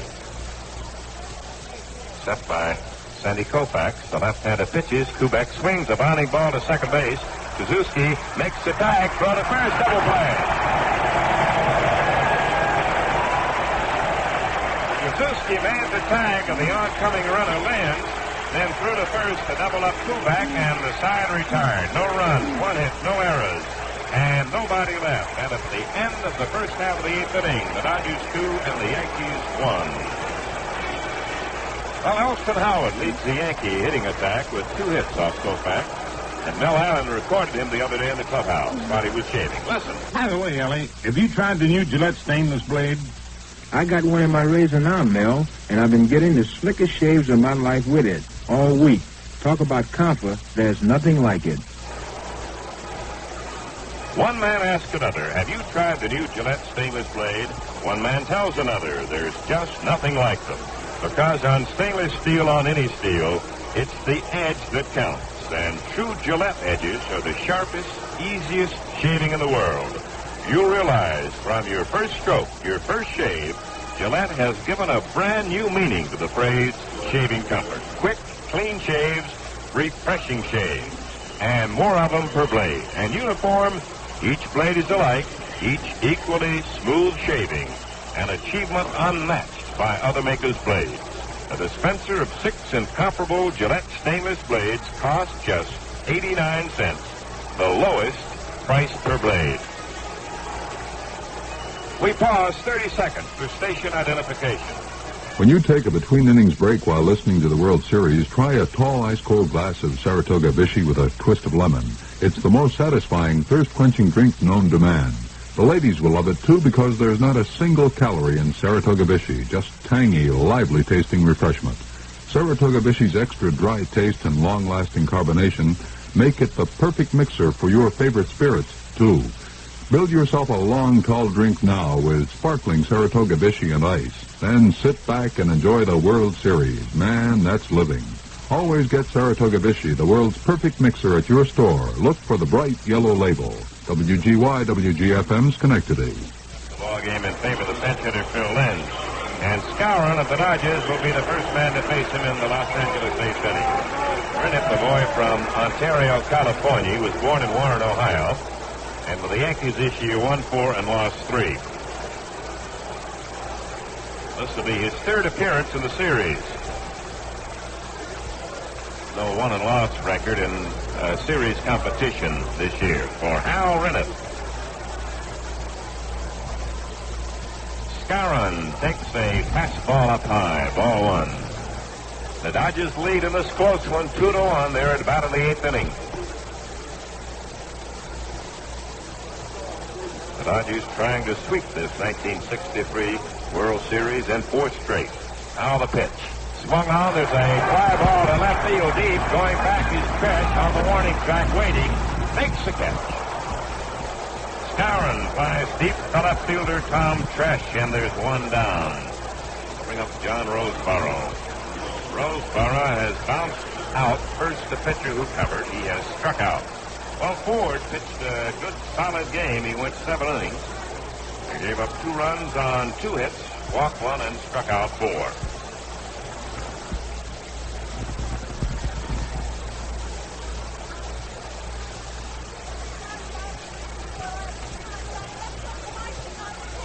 Outfield swung around deep to right on Roseborough. He hit the ground ball wide of the bag at first. Pepitone grabs it, tossed to Rennick, covering in time for the out. So there are 2 Dodgers out in their 8th inning. Nobody on, and Suzuki, the second baseman who made a good play to start that double play in the first half of the 8th inning, gets a hand.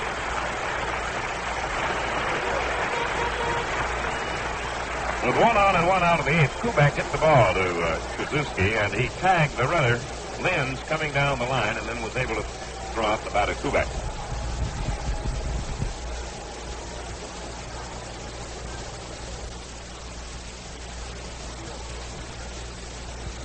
Rennick ready to go. The pitch is on the way. It's up too high. Ball 1 on Suzuki.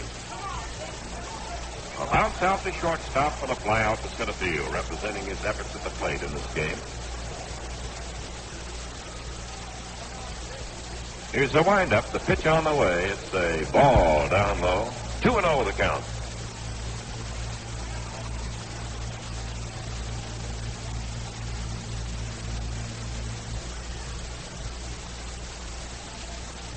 Terrific pitching in this World Series of 1963. The motion, here's the pitch. He cuts as a line drive to center. Here comes Mantle. He's there. He makes the catch. And the side retired in order. And at the end of 8, the Dodgers 2 and the Yankees 1. Sandy Koufax has been the big guy for the Dodgers in the series so far, and he goes to the mound in the 9th inning to see what he can do. Sandy is a handsome guy. He's always well-groomed. He's been an all-Gillette man since he started shaving. As Sandy says, you just can't touch a Gillette shave. For speed and comfort, there's nothing like it. Right now, you can get everything you need for clean, refreshing all-Gillette shaves and save 50 cents, too. It's the Gillette World Series Special, which includes the Gillette Slim Adjustable Razor, Super Blue Blades, plus foamy instant lather shave cream, regular or menthol. It's a $2.29 value for only $1.79. And what a shave you get with the Slim Adjustable. It's the razor with the exclusive 9-position micrometer dial. You select the blade setting that's just right for your skin and beard. And count on Gillette Foamy to super soak your beard from first easy stroke to last. Get the works as a Gillette World Series Special. Slim Adjustable Razor, Super Blue Blades, and Foamy for only $1.79. You save 50 cents.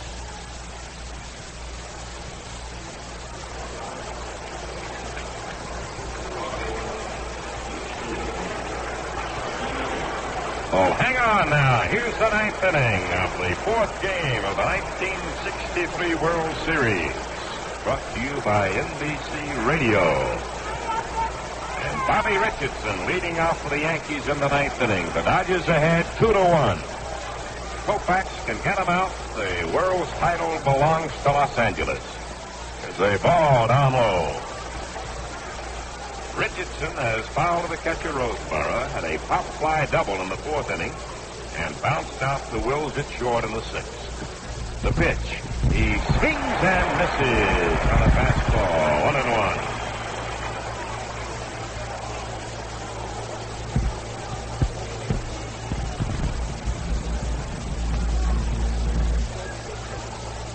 The windup, the pitch. It's up too high. 2-1.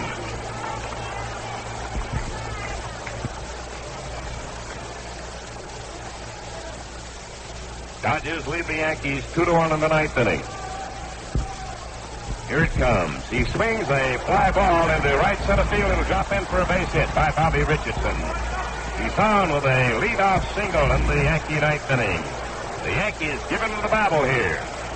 They're facing a situation in which they had put many other teams throughout World Series history. And they're on the other side of the fence now. The Yankees trying to battle their way back. Trailing by 3 games and trailing in the 4th game 2-1. Here's Tom Tresh. 0 for 3 for Tom this afternoon against Koufax. Batting right-handed. Man on first, Bobby Richardson. Gilliam in close at third base. He starts to bunt at the ball. I believe it's ruled a ball. Yep. Ball 1. It was in tight. He held off. Ball 1 on Tresh. Skowron charging from first base. Gilliam charging in from third. Dodgers ahead 2-1 in the 9th inning.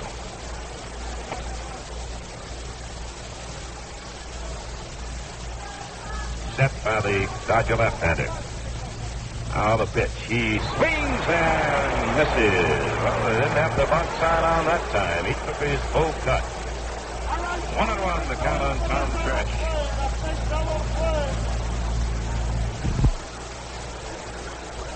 Central tying run at first base, and Bobby Richardson here in the Yankee 9th inning. Nobody out. Koufax checking his sign with Roseborough. Now sets, now pitches. There's a bunt attempt. It's the foul ball back at the plate. 1 ball and 2 strikes.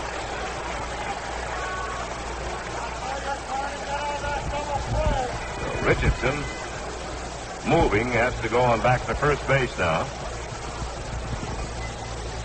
The Dodgers scored on a home run by Frank Howard in the fifth. Mantle tied it with a home run in the seventh inning. Joe Pepitone era allowed Gilliam to reach third in the seventh. He scored on a sacrifice fly by Willie Davis. That's the story so far. 2-1. Dodgers lead in the ninth inning. The pitch. Tresh takes a ball in close. A curveball dipping in. 2-2 the count. Peronowski throwing in the bullpen for the Dodgers. Skowron holding on the bag with Bobby Richardson over there at first base. And Koufax slowing up a little bit on his pitching pace here in this ninth inning. Now ready, he pitches. Here's a curve across, striking out. It's the seventh strikeout for Koufax, and it ties the World Series record of 22 set by Hal Newhouser of Detroit for 7-game series in 1945. And Sandy had fanned 15 his first time out.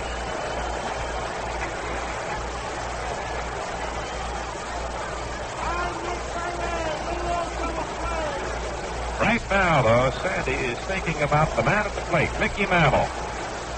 With 1 on and 1 out. The Dodgers lead by 1 run, 2-1. Mantle fouls it off on the screen. Strike 1 on Mickey.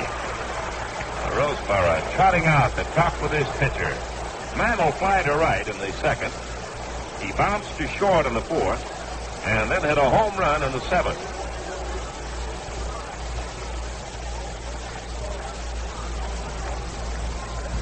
So the confab goes on between the Dodger pitcher, Koufax, and the catcher, Roseboro.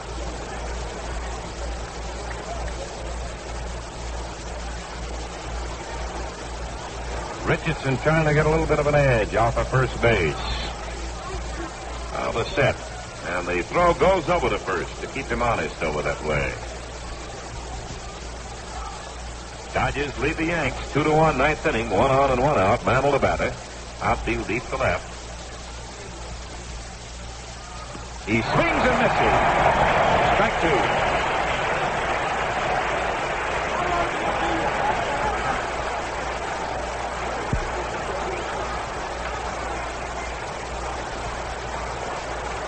Mickey steps out of the batter's box for a moment. A battle on nerves this is right here in the ninth. Koufax needs 2 outs to get the World's Championship in 4 straight games for the Dodgers. As they curve across,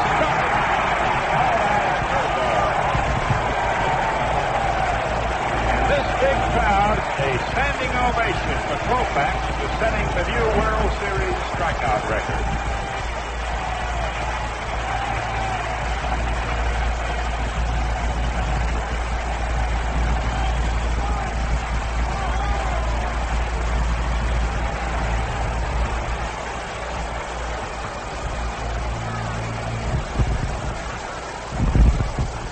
Howard, the batter, with 2 out of the ninth inning. He swings a ground ball to deep shortstop. Maury Wills throws to second. It's all. Wait a minute. They dropped the ball. They had it, called him out, and then the ball was dropped. The ball was dropped by Trzaskowski at second base.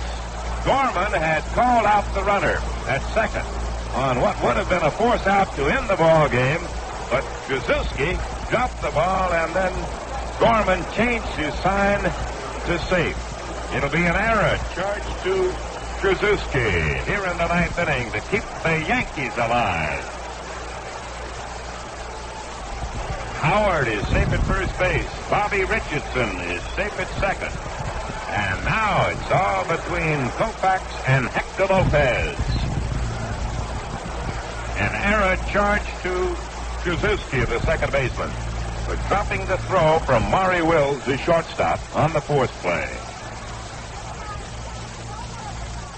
It's a tap back past the mound to Maury Wills. He grabs it, throw to first. It's all over the Dodgers winning. The Dodgers in the ninth inning, no run for the Yankees on 1 hit, 1 error, and 2 runners are left on base. And the final score, the Dodgers 2 and the Yankees 1. And hats off to a great job of calling the pitches in the World Series by Dodger catcher John Roseborough. We tape recorded a chat that Ben Scully had with John. Here it is. Tell me, John, have you tried the new Gillette stainless blade? You bet I have, Ben. And I still find it hard to believe any blade could give you such a comfortable shave. So many of them, too. The Gillette stainless is really tops. That, in effect, is what men are saying about the new Gillette stainless blade. Because on any steel, it's the edge that counts. And Gillette has the sharpest, easiest shaving edges in the world. One blade will prove to you what these superb mirror finish edges on long-lasting stainless steel can mean in comfort and convenience.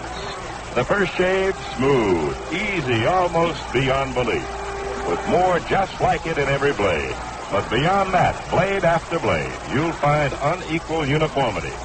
Get the dispenser of 6 incomparable Gillette stainless blades for 89 cents, the lowest price per blade. Well, the Los Angeles Dodgers are the world's champions of baseball as they have swept the 1963 World Series in 4 straight games. In the final game, the Dodgers had 2 runs on 2 hits and 1 error. The Yankees had 1 run on 6 hits, and they made 1 error. An error by Joe Pepitone, allowing Gilliam to reach third base, leading off in the 7th inning, was the big play of the ball game. Gilliam was able to score on a sacrifice fly off the bat of Willie Davis. The earlier scoring had seen Frank Howard hit a home run for the Dodgers' first score in the 5th inning off starter Whitey Ford. And then Mickey Mantle had tied it in the 7th for New York with his 15th home run in World Series history.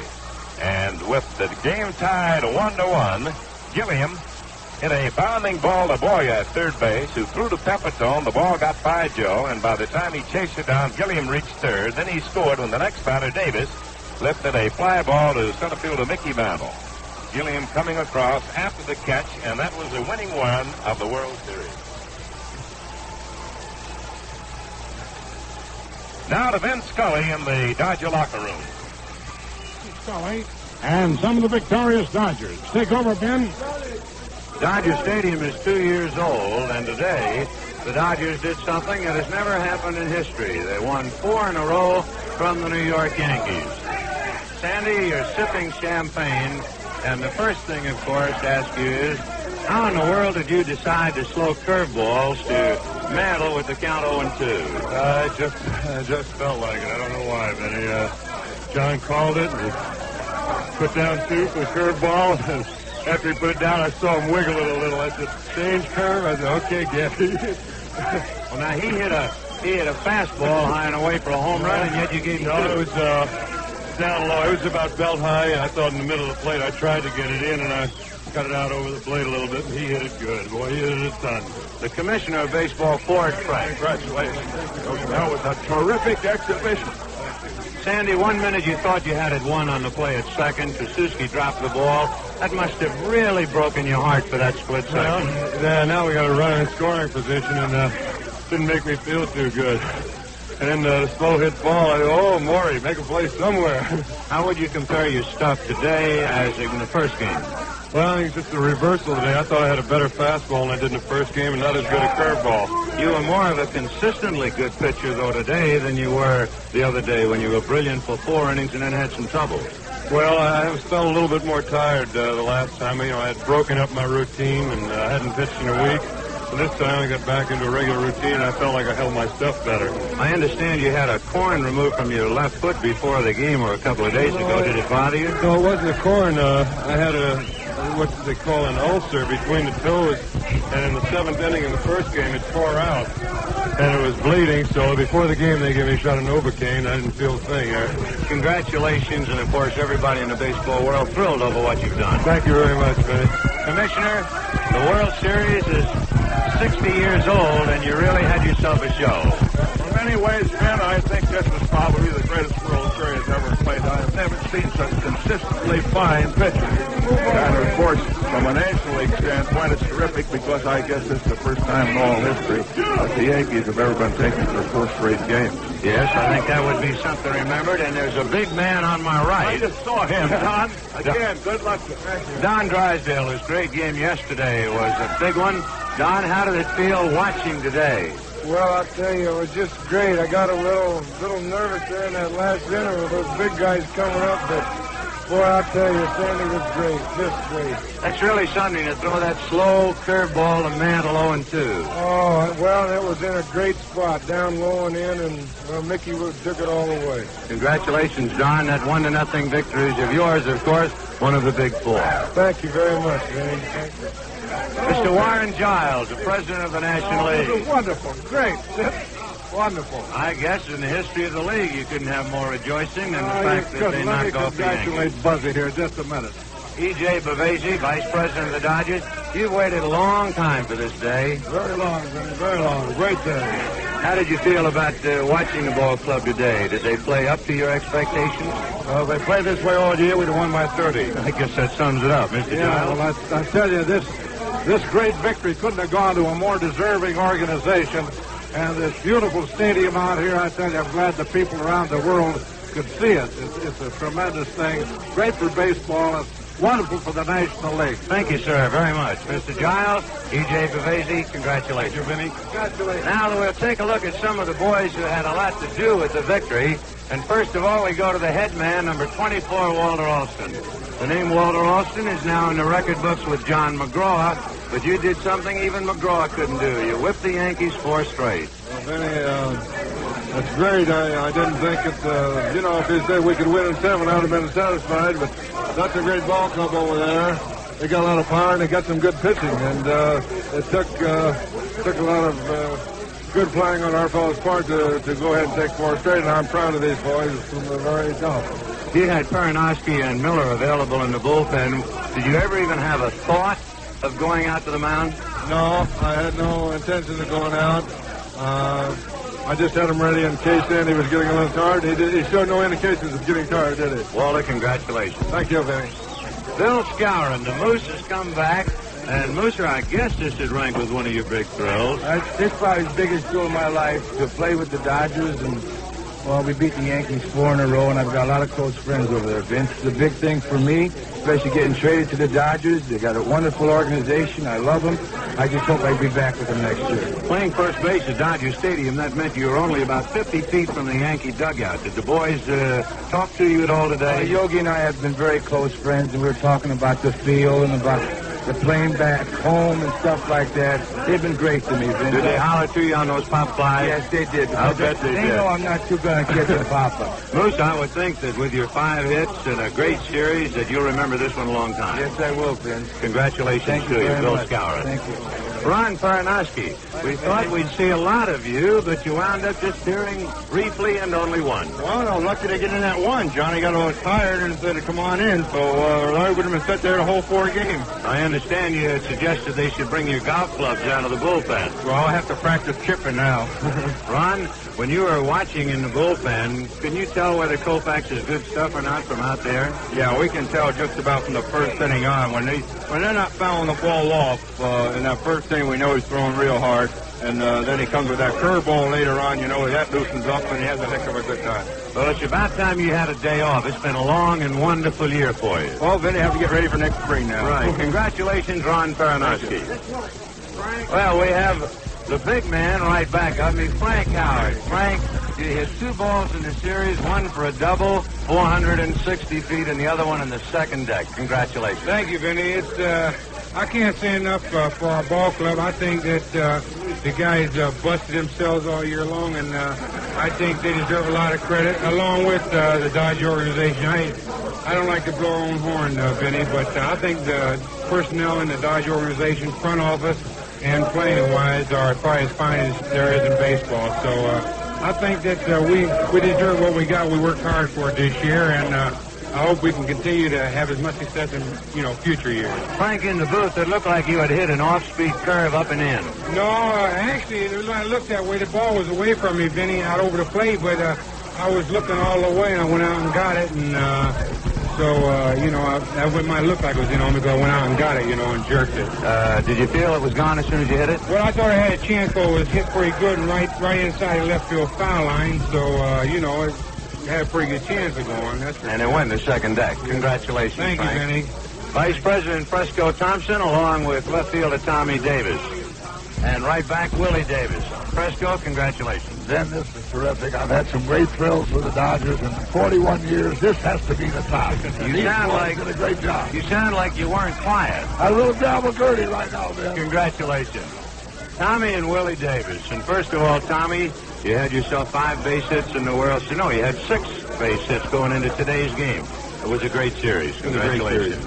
Oh, we have great pitching, don't we, Ben? Great pitching. Remarkable.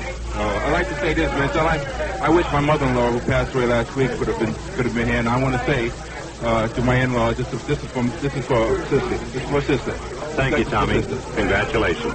Willie Davis, let's hear that big baritone or bass. Tell me all about it, Willie. That was quite a series. Vinny, it was. We went to New York and we wanted to win. We really wanted to win, and we didn't want to go back to New York, so we had to pull it out today. On that ball that Richardson hit, did you lose that in the sun? Well, I saw it when he first hit it, but I was telling them that I couldn't see the ball, and actually they thought I was telling them that I could see it. But the ball got in the sun and stayed right in that path, and I couldn't see it. I couldn't get it. However, it didn't make too much difference to Koufax. He got the next 2 men. Right, I'm glad he did that. Congratulations, Willie. Thank you very much. Another Dodger pitcher, number 22, Johnny Padres. Benny, they sure saw a great pitcher out there. They didn't say he was just great. He's just fantastic. He's the greatest I've ever seen. One thing about it, we beat the greatest Yankee club ever. Johnny, tell me, is it a bigger thrill to beat the Yankees 4 in a row, or is it a bigger thrill when you won that 55 championship? I think beating the Yankees 4 in a row is a bigger thrill to me because, to me, they're a real great ball club, and we've just got a great ball club, too. We've proven in the World Series. Stay here a minute and talk to Maury Wills. Maury, along with Dick Tracewski, why don't the double play combination interview each other? First of all, you go to the hole, backhand the ball, throw to second. The run is out. Dick drops the ball. You tell us what happened. Well, the ball didn't take a true hop, and it hit me right on the meat hand, my bare hand, and it just didn't take a true hop. I was surprised, really, when Gorman called him out, because I heard Richardson slide before I actually went for the ball. What are you doing, throwing sinkers to your second baseman? No. Good throw.